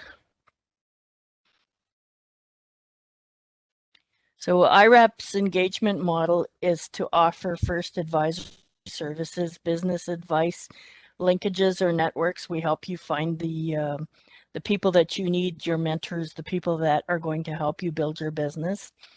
We provide strategic intelligence, so that there's all kinds of resources that we have in the National Research Council, particularly for young businesses.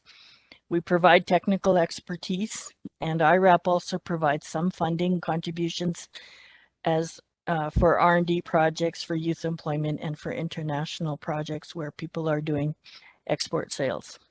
Can you go on to the next slide? So that's me if you want to contact me, and I'm open for questions.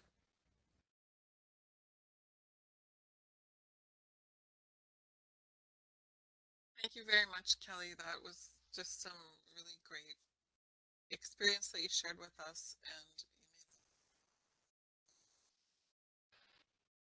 references to industry expertise. One thing that I noticed in Susan's... Can't hear you, Janine. Jamie, I can't hear you. I was going to ask about HACCP. I'll invite everyone to again put their questions into the Q&A of the chat feature, and maybe you can just briefly explain what HACCP refers to. Well, HACCP is a standard where you look at all the critical factors that can affect your food process and your food output, what you're making in your process facility, and it's hazard analysis critical control points, and it looks at every one of the things where there might be an opportunity to compromise your food. So you have to be very careful, you know, is there a way that, you know, contaminant can get into the plant? Is there a contaminant or a rodent or an insect or something that's could contaminate your product? So all of those things, it's all about food safety and food quality, and you want to make sure that HACCP is part of your plan because it's critical to being able to sell a good product and protect people's safety. Thank you. And I'm just going to go backtrack a little bit. There was a question earlier asking about in Susan's presentation, how did she come up with her recipes? And since she's not here live with us today, I can share that she did work with a chef, and similar to now she's doing a research project with Prairie Research Kitchen and working with our chef and student-led recipe development. So she did do food product development research in order to come up with her recipes. Kelly, can you tell us the general process of engaging with IRAP and how long that process may take? The general way of engaging with IRAP is to phone the 1-800 number. That's the best way to start because they'll look at your, they'll speak to you about your business and make sure that you're eligible for support. And then they'll try to find the best industrial technology advisor that's suited to your type of project. So each of the ITAs have separate types of expertise, and they try to match you up with an ITA who has the expertise you're going to need. And then the ITA will contact you and start talking about your project and what you're trying to do. And we normally start with, providing advice and providing technical support. And then as that progresses and our relationship builds and we better understand what your needs are, if you're doing some innovation, we can provide some contribution. As far as time frame, everyone's individual, and some projects are more advanced when they approach IRAP, or some are more in the startup. So I can't really put a time frame on it, but it's what your needs are. We work with your needs. I see we have another question in the chat. Would you say it's better to remain as a small business versus growing into a medium player to protect your investment?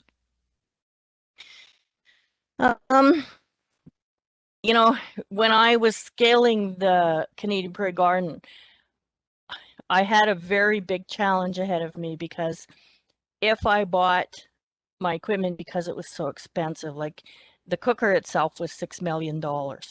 So I couldn't buy a $6 million machine that did a very limited amount of production, because no matter how big that machine, no matter how much production I wanted out of that machine was the same price. So what I had to do was find, through projections and through cost analysis, where the sweet spot was, where I was going to be, have enough production to be viable as a process plant and pay all my bills and still have a net profit. So, that's a balancing act that you've got to do, is to find where profitability is going to be and build your business to that target. Small business versus medium business, I guess, it's depending on how risk adverse you are, but sometimes building a small business just means you're limited.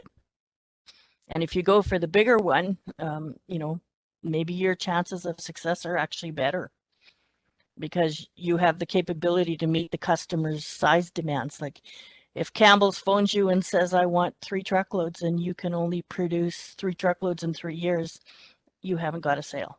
So, you've got to understand what your market is. You've got to understand what your capability is, and then kind of match those guys up and look for a profit point.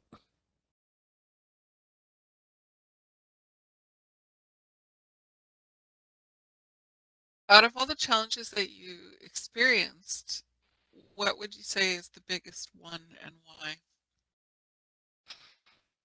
The biggest challenge I experienced,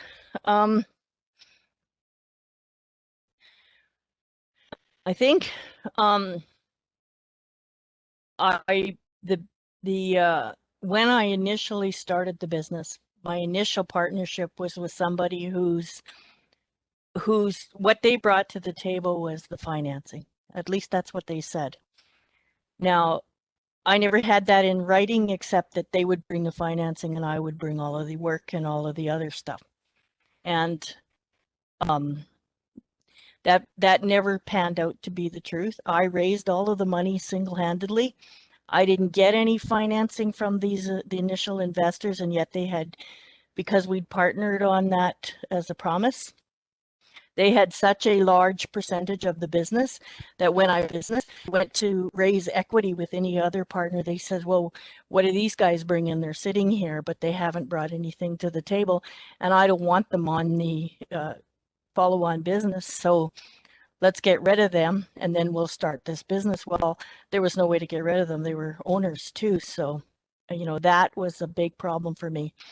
I guess the other problem was it was a offshoot of that is I never had enough cash to spin the business because I needed enormous amounts of cash and I just never had it. I was always 2 seconds from not having enough cash. So how would you say that the other businesses that you were involved with before that helped you prepare for that venture? I had 8 other businesses that I was running when I started Canadian Prairie Garden, and they were technology businesses. I was inventing things. I had patents. I had 4 other patents, and I was running other businesses. But when I got, into the full time of setting up the process plant for Canadian Prairie Garden, my board of directors actually very wisely told me, that's enough of all the other stuff. You're killing yourself and you're running 24/7 and you're ragged, and you better concentrate on this because we're putting our money here and we want your face completely in this and nothing else. So that was kind of the stop point for a lot of the other things I was doing. I didn't bring them to that level that Canadian Prairie Garden did, though I did have customers and I was doing some pretty big stuff there, but I had to concentrate on something as large scale as Canadian Prairie Garden. I had no time for anything else. But all of those, every time I met with different parts of the business, it was all of a learning curve. How do you do this and how do you do that and how do you talk to people and do presentations, and it very much all went together, doing proposals and doing business plans, and so it was all one thing to me. It was all a learning curve on how to be an entrepreneur. Are there any areas in the food sector that you would advise not getting into due to market saturation or technical or regulatory barriers? I would say that I would never presume to tell somebody else where to do their business and how to do it. But I would say that, one of the things that every entrepreneur has to be very cognizant of is understanding the market and what are they, where's their niche in the market? What is going to be their point of entry and what is going to lead to success? So, if you see a gap and you have a unique, you've got a unique innovation or a unique product and you think that's a way to the market for you, then, all the power to you. And I would never say, no, don't do that. I would say, you know what you're doing, go for it. Amazing story, Kelly. We probably need to move on to our next and final speaker, but I can attest to a lot of what you've said, having been a part of businesses like that and seeing your startup and sad, unfortunate end to that product, because you tackled a big problem and you put a lot of really serious thought and some incredible work into this project. So thank you for sharing that story. And now new entrepreneurs get to benefit also from everything that you've learned from that. So IRAP is lucky to have you, and the small businesses that work with IRAP are going to learn a lot from your your experience. So thank you, Kelly. You're welcome.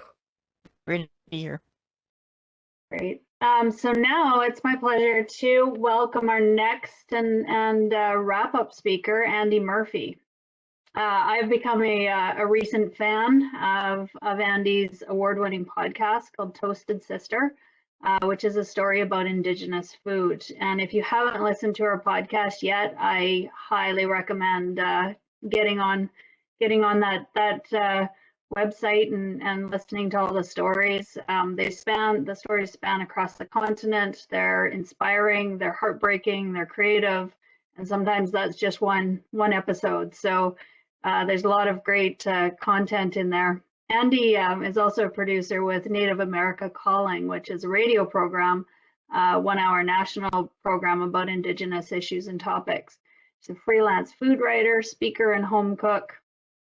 Andy started her show in 2017, so clearly I'm late to the party on the fan club, but now a solid fan. And has since talked to dozens of Native chefs, farmers, individuals from the food industry working toward Indigenous food sovereignty. Conversations in these podcasts include sovereignty, racism, sexism, politics, health, and lots of personal stories that connect with food and flavors and cultures. Andy herself grew up on a Navajo reservation in New Mexico. She has a journalism degree from New Mexico State University and has been working as a journalist since 2011. She's a photographer and amateur artist who has created all of her art for Toasted Sister and is currently joining us from Albuquerque, New Mexico. We got her out of bed at the crack of dawn, unfortunately. Her cats are probably still sleeping, so her cats, Carrot and Lucifer, may or may not have a guest appearance. So welcome, Andy. We're honored for you to share your insights about the Indigenous food movement. Awesome. Well, thank you so much. It's been a treat to listen to all of these stories and to listen to the speakers today. I mean, you know, that's the reason why I started my podcast back in 2017, is because I saw so much movement and so much initiative being taken from the ground. From the ground level, from, you know, starting a business out of nothing, starting businesses and you know, little movements out of your home, out of your one laptop, you know, and that, you know, of course, that's why I started my business, because there's a lot of this kind of movement happening, and I really wanted to tell these stories. Because you don't often hear about Native American food in the larger, you know, Native food media, and now that's a little bit different. But I'll kind of get to that in this little presentation. So let me get it started. Right here. Here we go. Okay, here we go. So the United States is just a little bit different than Canada, but there's still all kinds of awesome stuff going on here that I'd like to let you know about, and let you know kind of where things are going, which they're going in a pretty exciting way. So like she said, I'm Andy Murphy. I've been looking at Native food for the past couple of years, and just gotten to know so many awesome people who are doing, you know, work for cultural revitalization, food revitalization, you know, business entrepreneurship. So let's get into a little bit of history. You know, the United States is a little bit different because we had a little bit different experience with the colonizers who came over and drastically changed everything for us, as they did up in Canada as well. So, you know, around the mid 1800s, there was the Reservation era here in the United States, where the government was putting Native Americans on reservations, and then creating and then putting, you know, that land into trust. And trust land is, you know, where the government takes this piece of land and holds it in trust for Native Americans. And you know, that's kind of land issues are pretty much, you know, a big issue, sometimes a huge hindrance to Native American economics. Because with trust land, it's literally as if no individual Native American owns a piece of land. So it's very hard to start businesses without any kind of equity. Home ownership is also kind of a weird, odd thing in Native America. Not very many individual Native Americans own their own home and can, you know, use the equity from that home to start businesses and have access to business loans, which is one of the most common ways businesses are started, is by putting your house up, you know, for a business loan, especially if you're going to go at it as an individual. So there's that kind of inequity in all of this. And you guys talked about it a little bit in a whole lot in the speakers talked about like food policies. We have food policies on this side too, and our tribes have food policies as well, and those can be kind of a big challenge for Native food entrepreneurs who want to maybe make especially traditional ingredients accessible to a market, whether that's a small local market or like a broader big market. Sometimes these policies and laws make Native American food, Indigenous food like wild game or foraged goods and flavors illegal, because we all need to have that USDA stamp. We all need to have some kind of approval from somebody to make sure it's safe. And that's, you know, that's awesome for the health of the public, but it makes it very hard for Native entrepreneurs to, you know, package some of these things and sell it and then make a living from their business.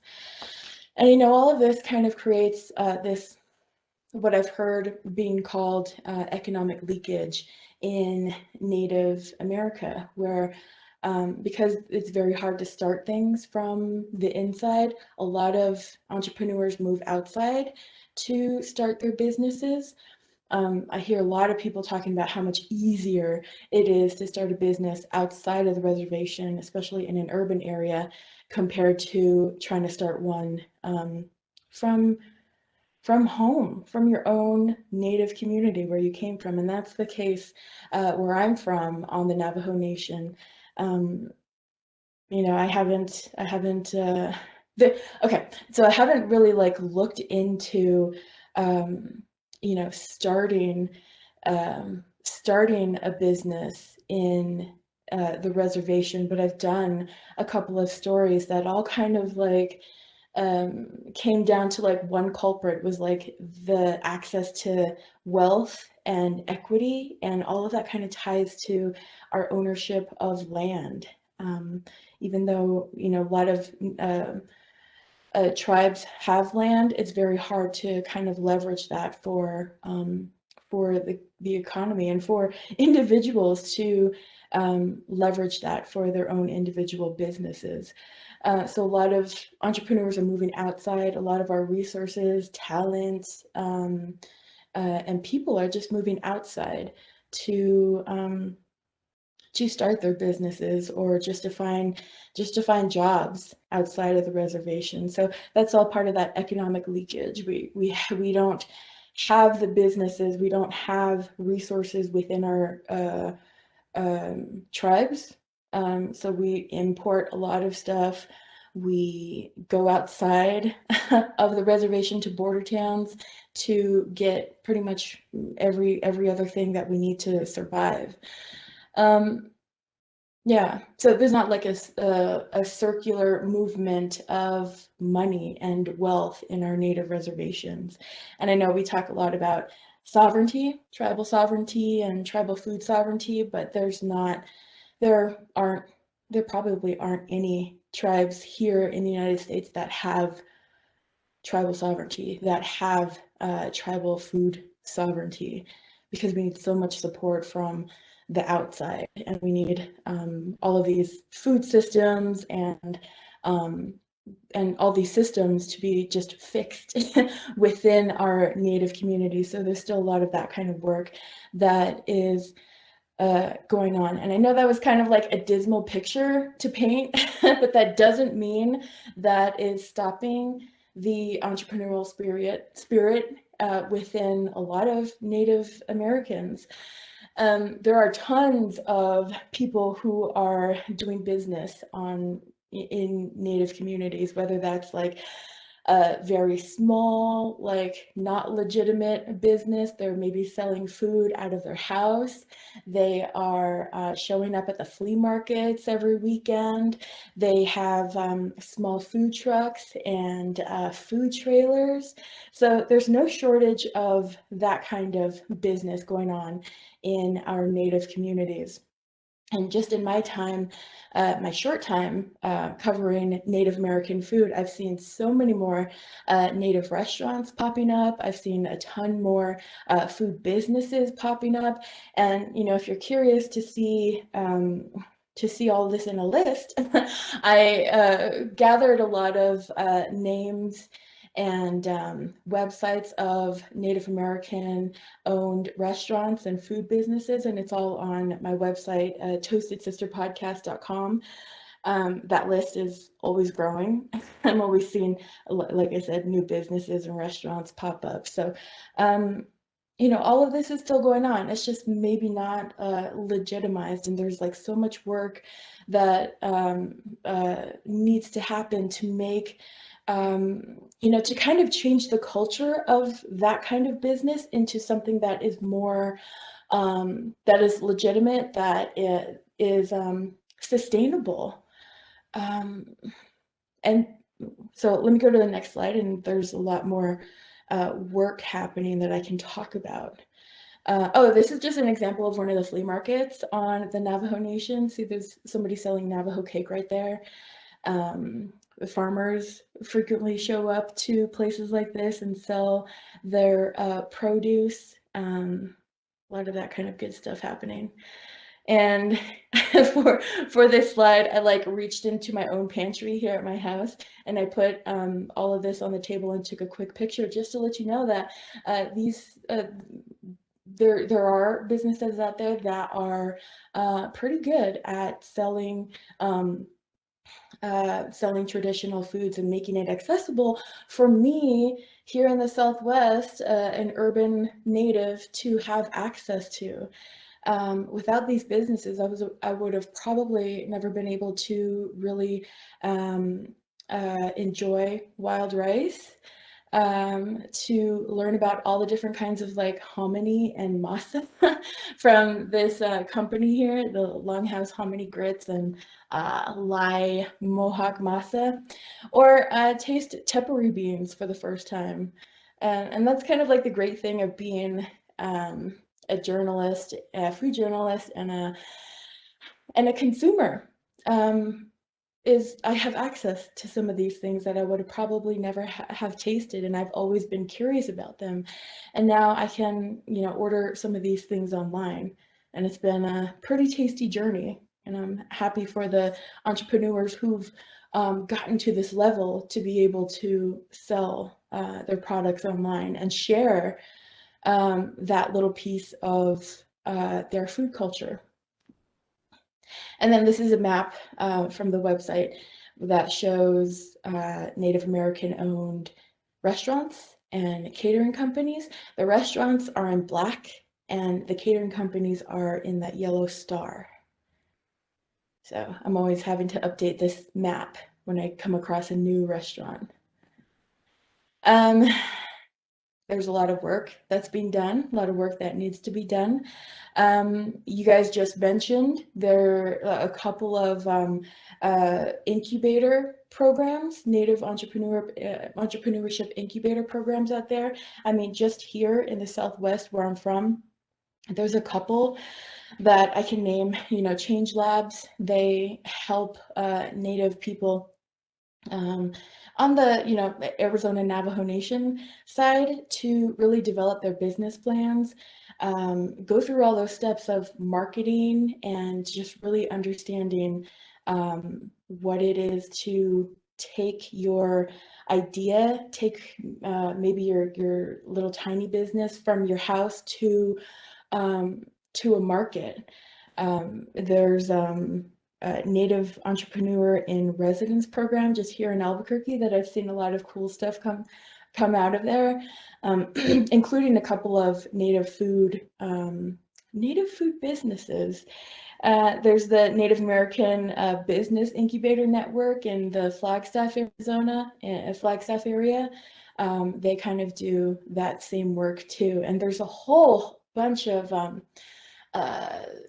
Native, you know, nonprofits that are, you know, that exist to help Native people with their ideas to address all of these issues in Native communities. So there's I don't want to say there's like no shortage of support out there, but I think, you know, a lot of entrepreneurs have to really navigate who they kind of partner up with, who they fit with, and really decide whether they want to maybe be a nonprofit or be like a for-profit business, like a really individually led business. That's kind of one thing I've been really focusing on lately, is the difference between nonprofit work and then private for-profit work.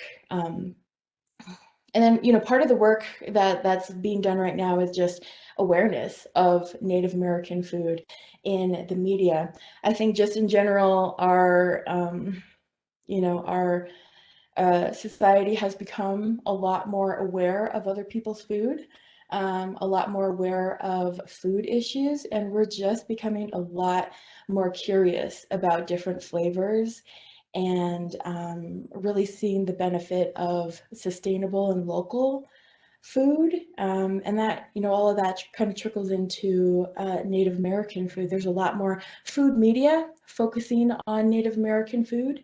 A lot of awesome people, chefs and movers and shakers in this whole Native food movement who are really putting word out there like, hey, we're still here and we have really good food. So that's kind of doing a lot to of course, raise awareness of our products, of our businesses, and the kind of you know, things we can add to the culinary landscape from Native America.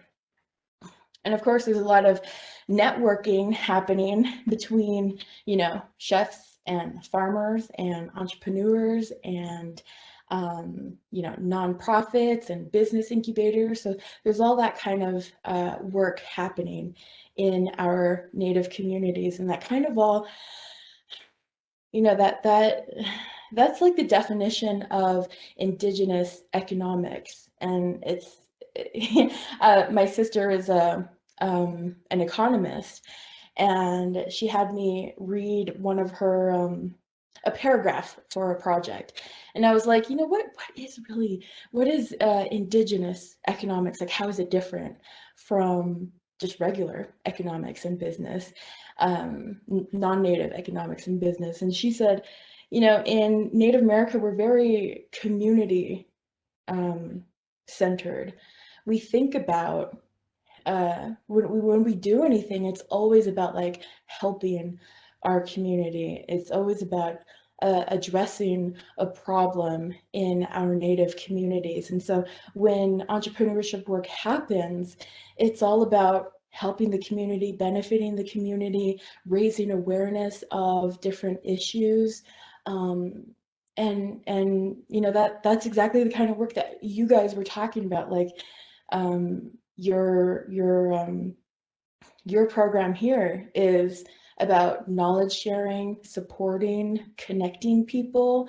That is, you know, that's like the difference of Indigenous business and, you know, just regular non-native business. It's not about trying to rise to the top and make a name for yourself and make money for yourself. It's about, you know, addressing a need. It's about helping the community and, you know, ultimately about,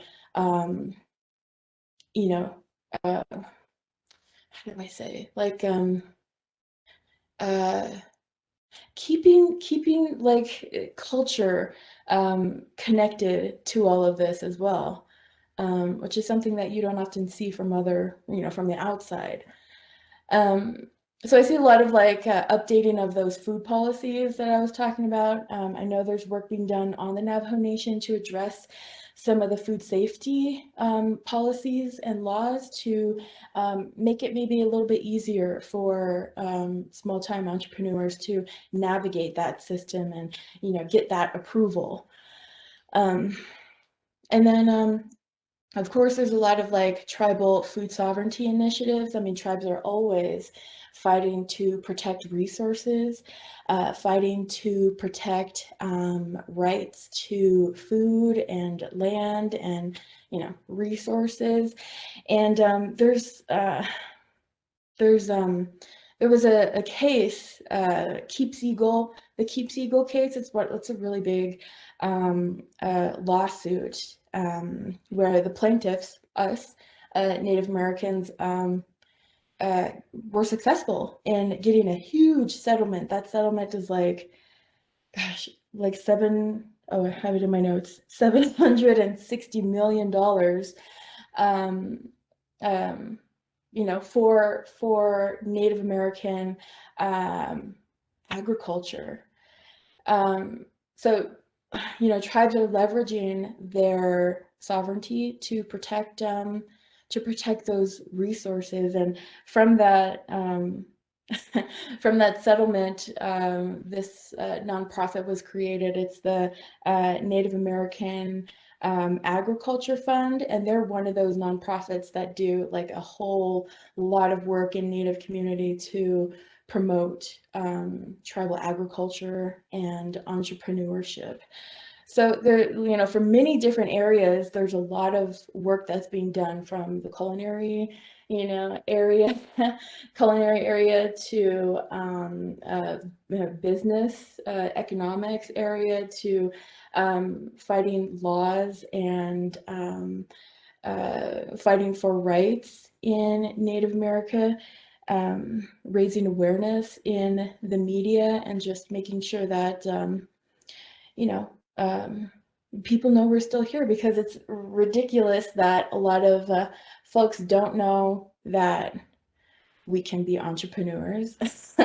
It's probably the same in Canada, or maybe not, but in Native America, like it's pretty odd that like Americans just generally don't know that Native Americans exist and that we, you know, are contemporary.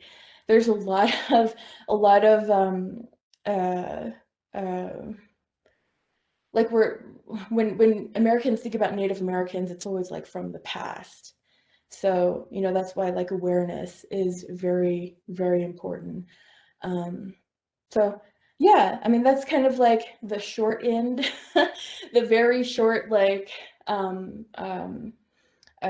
description of kind of where things are in Native America and how exciting like food entrepreneurship is these days in our country. So that's where you can find me. My podcast is toastedsisterpodcast.com. My email, if you want to get a hold of me, I'm on Facebook, Instagram, Twitter, all over the place, and I'd love to hear from you. Thank you so very much, Andy, for sharing your presentation with us. And I'd like to invite one of our colleagues from the communications team at Red River College, Sarah Panis. She's going to jump on and do a brief Q&A interview. and then we'll open it up to the participants if you'd like to add questions in after Sarah has finished with Andy. Thanks, Jamie. So I'm Sarah Panis. I'm the Indigenous Education Communications Officer here at Red River College. Thank you so much for your presentation, Andy. I really appreciated that you dove into the economic restraints for Indigenous entrepreneurs. A lot of similarities here in Canada with limited access to personal equity is definitely something that we see here in Canada as well. So what drew you to start an Indigenous food podcast? How did it all begin? And what is your ultimate goal in creating these conversations?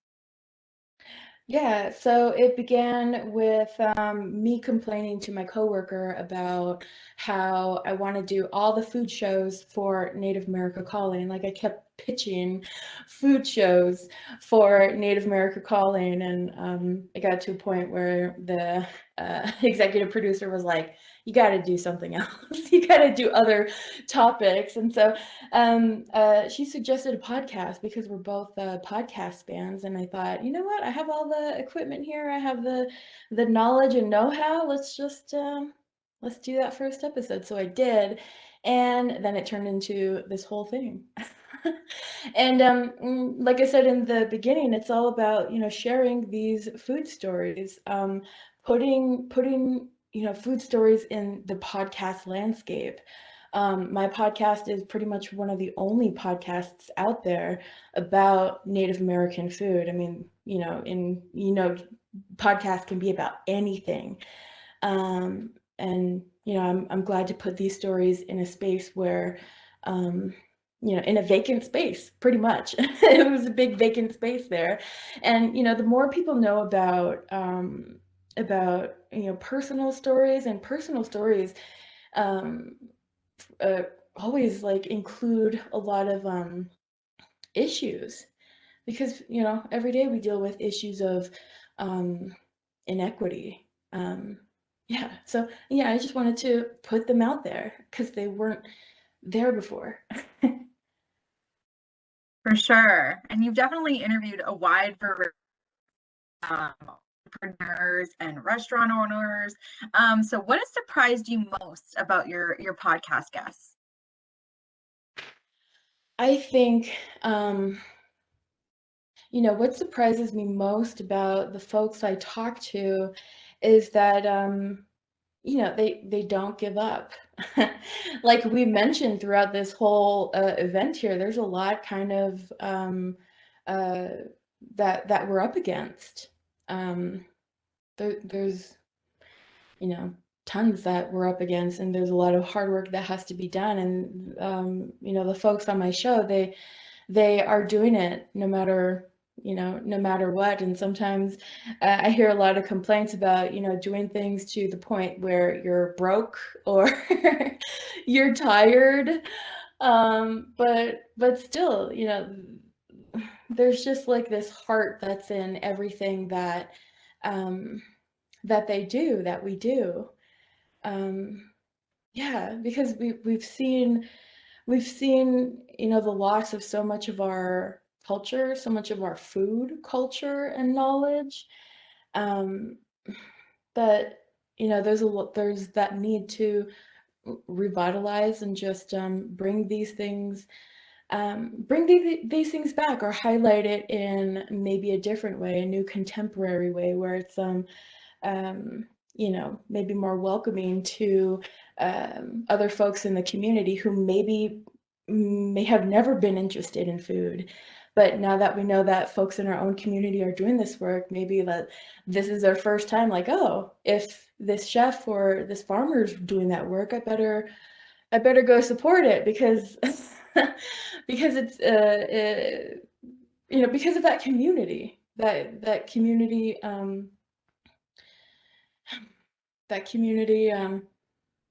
drive we all have.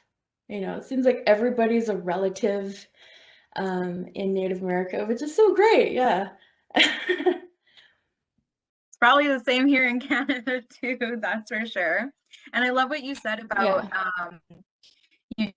Indigenous people being modern and this, concept of being in the past. And I think Indigenous entrepreneurs do a great job of, honoring tradition, whether it's, clothing, interior design, or food, honoring traditional and bringing it into the modern business scene. So from your perspective, how are you seeing business owners using traditional ingredients in new ways?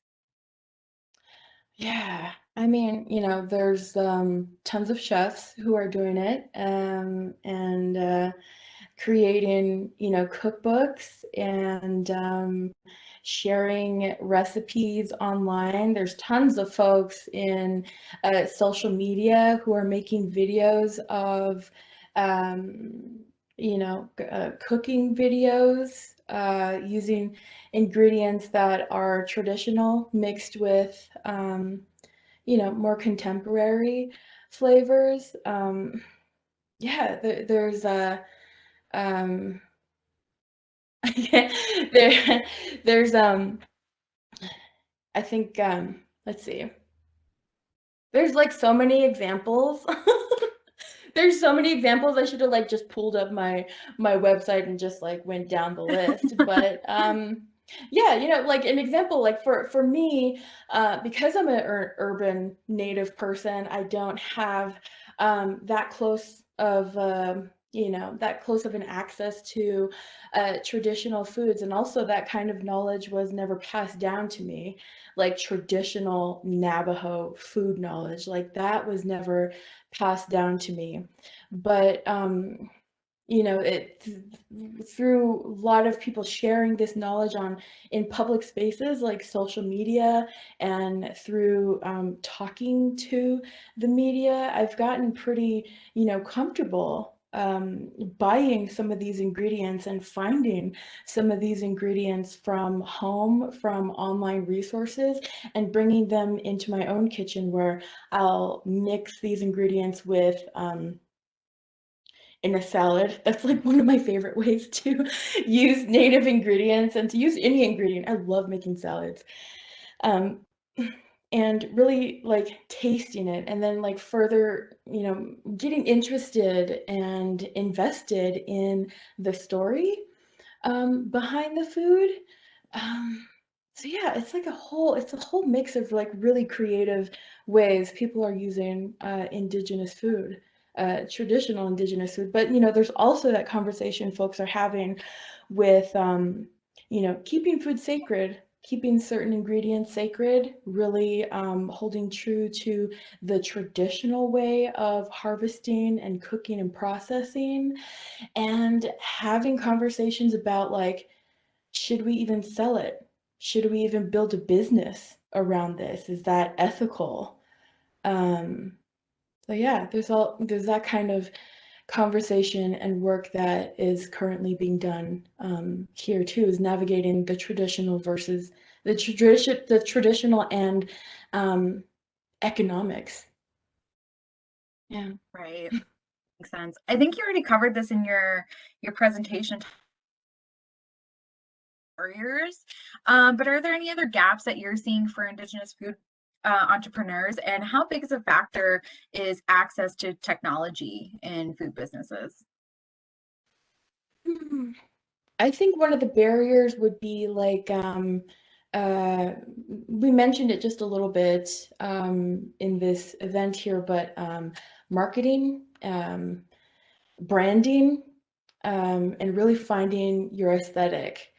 I think that that's maybe something that folks might get stumped on when they're starting a business, because they may be like an artist in the kitchen, or they may have their business plan like to a T and perfect, but maybe they don't have the eye for aesthetics, or have any idea about how to package things in an attractive way, or create website designs, or even have access to photography. I mean, as a consumer, you see with your eyes first. Well, you taste with your eyes first. You're curious from looking at a photo or looking at a website. Something looks attractive and your eyes are drawn to the right places. That can move you to become a first-time customer and maybe even a loyal customer. But that's something that is seems to be like a whole separate animal that business owners maybe have trouble navigating and have to bring out maybe an outside person to help them with their aesthetic or just finding their vibe. And then technology, like I said, social media is a very powerful tool. And I think it can be overwhelming when you're dealing with raising finances, getting your finances in order, putting together that business plan, and then trying to use social media, which is kind of like, I see it as like a free advertising area. Free advertising can happen on social media, but you have to dedicate time to that. You have to constantly be posting and using photos and just being, attuned to what's going on in social media right now. Yeah. So, social media and using that artistic side of your brain can be pretty challenging, especially if you're focused on trying to make a profit, make that business plan, make sure things are safe, you're abiding by laws and policies and stuff like that. And then what? Oh my gosh, I forgot about social media. I don't even have a logo yet. Who's going to do the website? I don't, I don't know how to do a website. So I think that's a challenge that folks might have, a technical hindrance, I guess, too.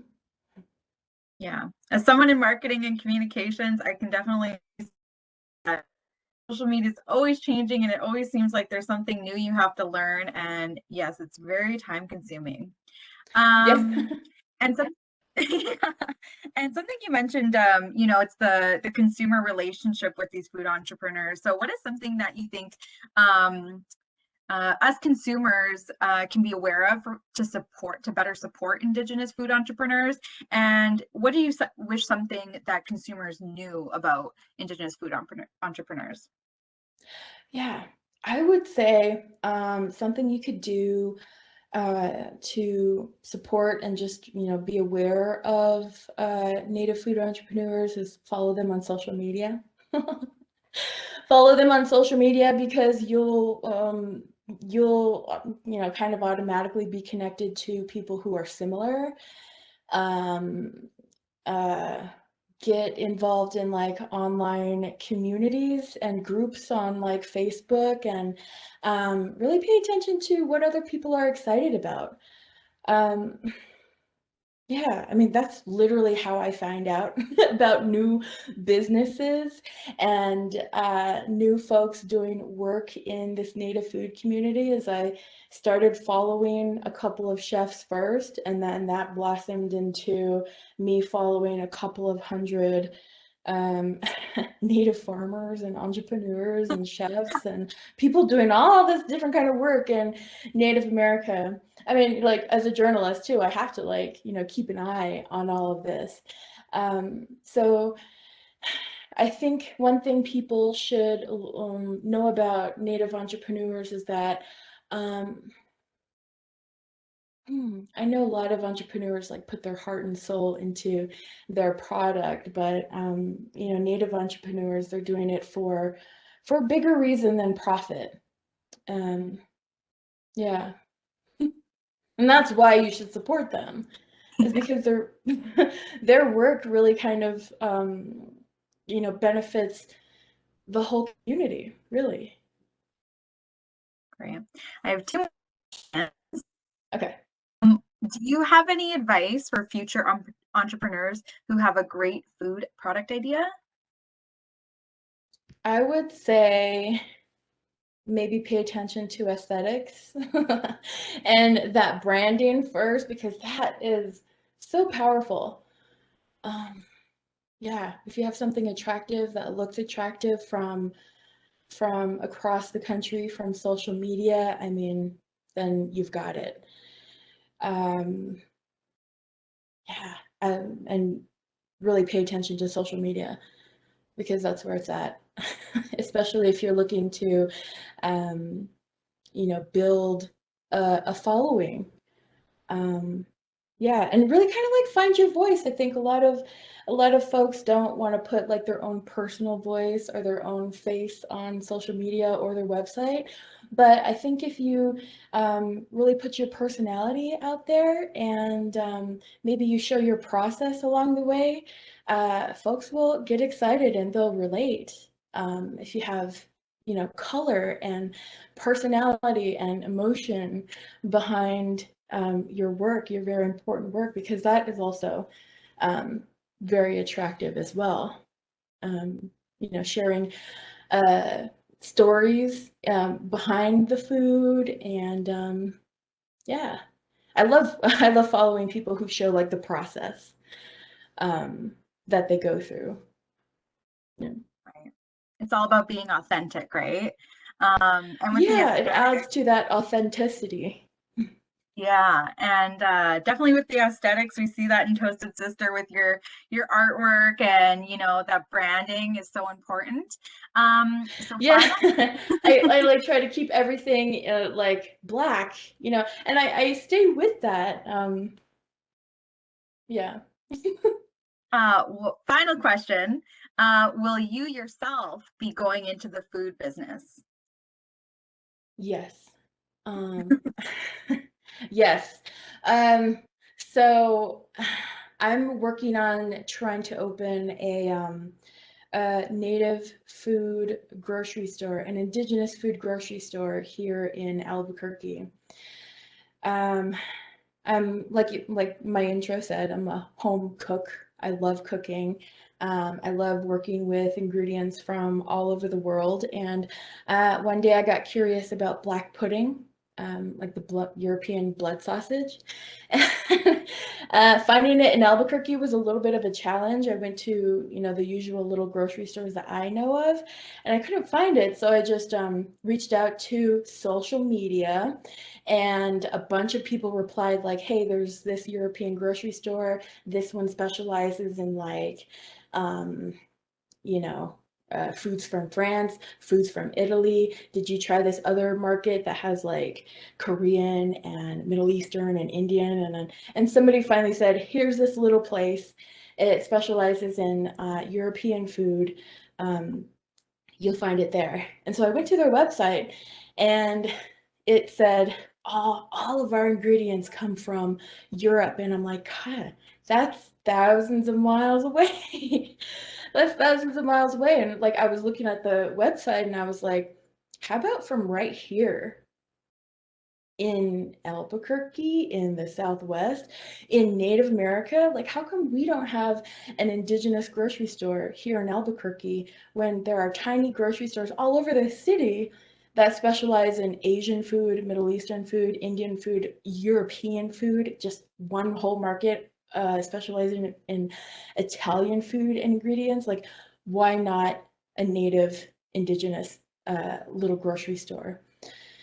And that just kind of like, I sat there just like staring off into space, thinking about what this grocery store would look like. I know all of these native food entrepreneurs and tribally owned businesses out there. They can definitely fill a couple of shelves and maybe a couple of aisles in a little grocery store. And so I put that idea on social media, and there were so many people who liked it and who were like, "Oh my God, that would be awesome!" And a couple of folks who were like, "How can I help? Like, if you do this, how can I help you?" So it's all that like community, all that like community support that I'm like experiencing personally, not just as an onlooker, as a journalist, but that's definitely something that me and my business partner are going to be really looking into. We've already looked at a couple of dream locations and sent emails and set up meetings with realtors here in Albuquerque. But yeah, that's something that I want to create. Jumping from a journalist, having my eye on all of this, writing about all of this, and covering all of this really inspired me to jump into it and do it myself and create a space and create that market. It's a physical market, but create that market for Indigenous food entrepreneurs. Yeah, so hopefully, you'll see a little food market making some noise in Albuquerque. Cool. Can't wait to follow along on social media. Yeah, well, cool. I'm busy with trying to figure out a color scheme and a logo and what kind of fonts we're going to be using. That's something that I get really excited about when I think about starting any kind of business. Is what is our logo going to look like? What kind of shirts or aprons are we going to wear? Am I going to design it? I want to design it. So yeah, I'm excited. That'll be awesome to follow along. Thanks, Andy. Thank you. Thank you also, Sarah, for spending time and asking questions of Andy. We'll open it up if anyone of our participants would like to put a question into the chat for Andy. There's such a range of information that's been shared here today, and think about how does the Prairie Research Kitchen fit with Red River College. We're here, and some of these gaps that we've identified for commercialization. How do you get your product into the view or under the eyes of a customer who would then be enticed to purchase it and become a long-term loyal customer? That is something that Prairie Research Kitchen can support clients with. We also have a photo lab there, and Anna is a wonderful photographer who makes our food projects look good and helps clients out in those ways. And the School of Indigenous Education at Red River College offers a few programs where we can connect in terms of our social innovation and community development program, Indigenous languages, and some of our Pathway to Business programs. There's opportunities there for linkages in sharing resources, sharing information, and finding ways to address some of the gaps that people who are a prospective entrepreneur in the food business, we have a variety of ways to support those goals. I'm just checking in the chat here for a question for Andy. Sorry, trouble reading my screen. Andy will definitely hook you up with some of the entrepreneurs around here once you get that store going, because I'm guessing that you might want some supply of some northern products to populate the store. So we'd be happy to tell people about that, as well as get them prepared to send it across borders, because there are borders, and you're right. I mean, that's one of the big challenges is hitting food laws and keeping things safe. I mean, it's a tough balance to make sure that you've got a packaged food, but it's still authentic, but it's still not gonna, it's gonna maintain its quality and be safe. So. Yeah, definitely. And if you guys need any chili and spicy chili things, let us Roxanne. know. Yep. Roxanne is our spicy chili fan, so we'll have to hook her up, and the next one is going to be a hot blueberry sauce, probably coming your way with maybe a few peppers from down south. So fusion. Yeah. I think I see a question here that says, interested in the cookbooks I mentioned, where would I find them? So, there are, it seems like every year or so, or a couple times a year, there's somebody announcing they're working on a cookbook, or they've come out with a cookbook. I haven't come across like a central area where, you know, all of these native cookbooks are available, but if you do a search about you know, Native American cookbooks, like a lot of, you know, some of the ones I'm thinking of and I'm mentioning, like the sous chef cookbook. There's one coming out about wild rice.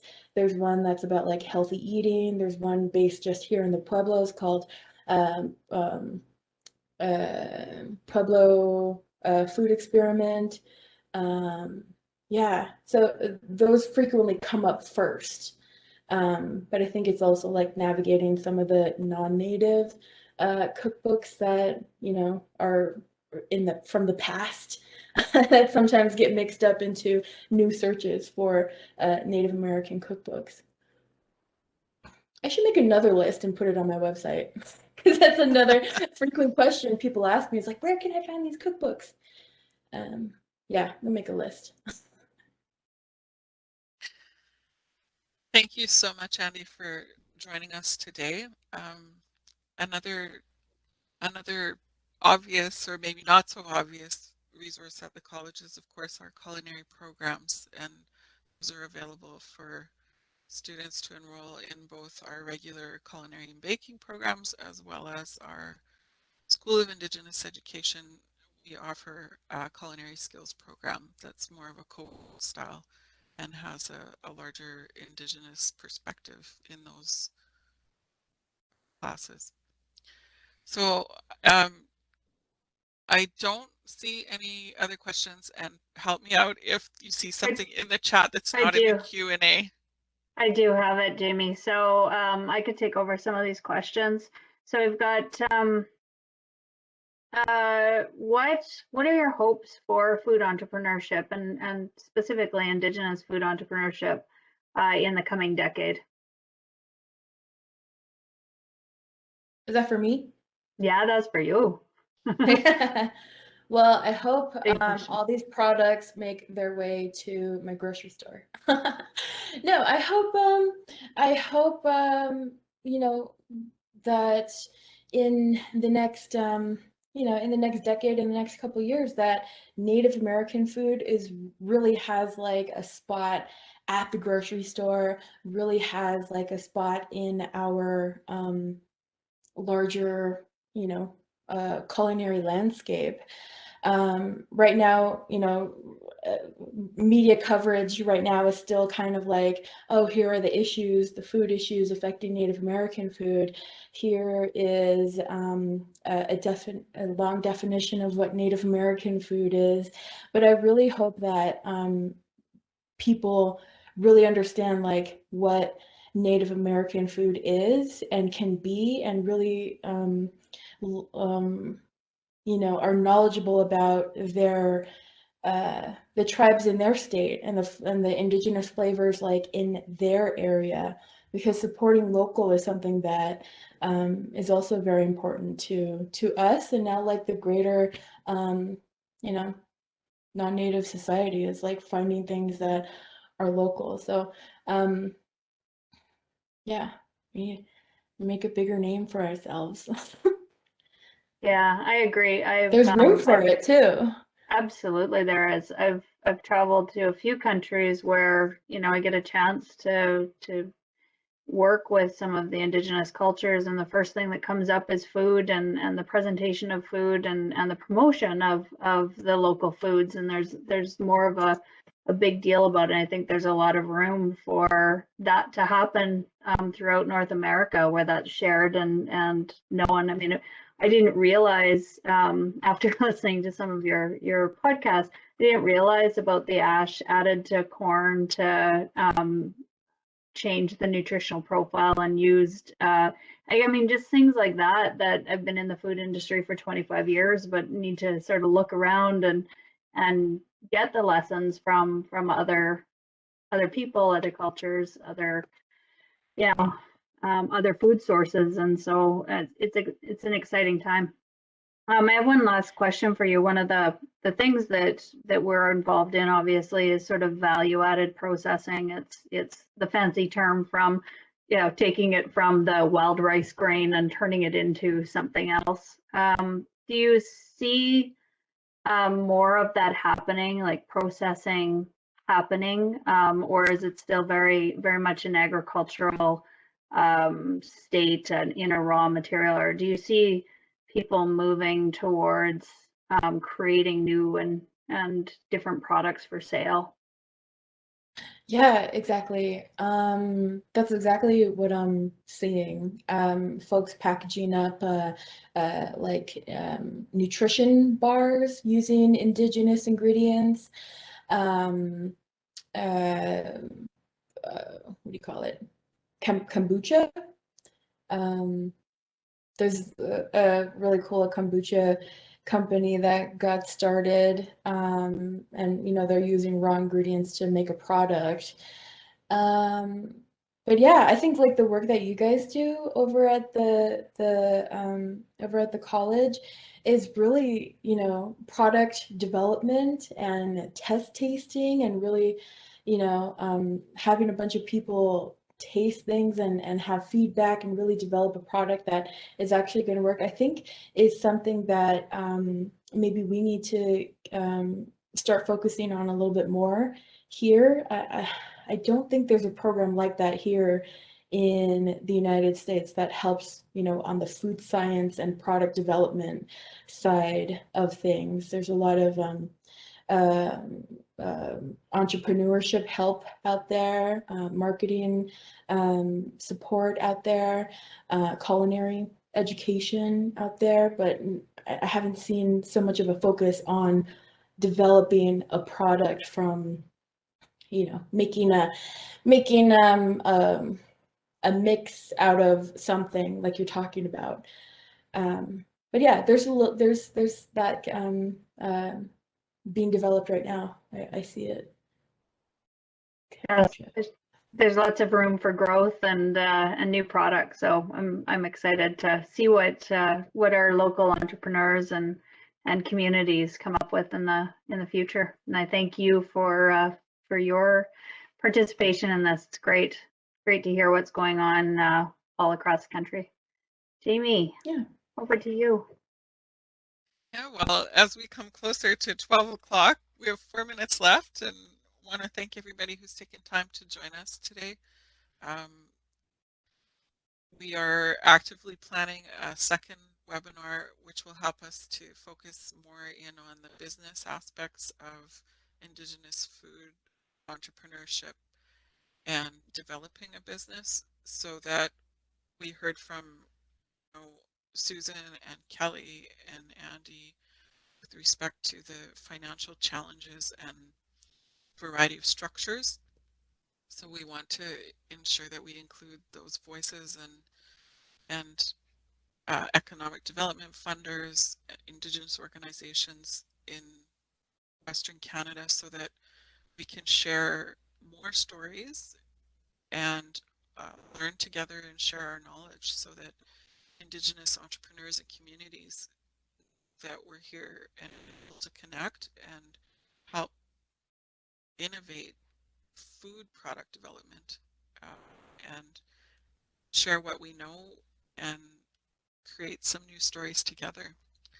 So we've put the slide up, and if anyone is wanting further follow-up, please reach out, connect to us via email, via the website at rrc.ca/food-business. And we thank all of our presenters today. It's been really valuable, and appreciate the stories that you've shared, and hope you have a great rest of your day today.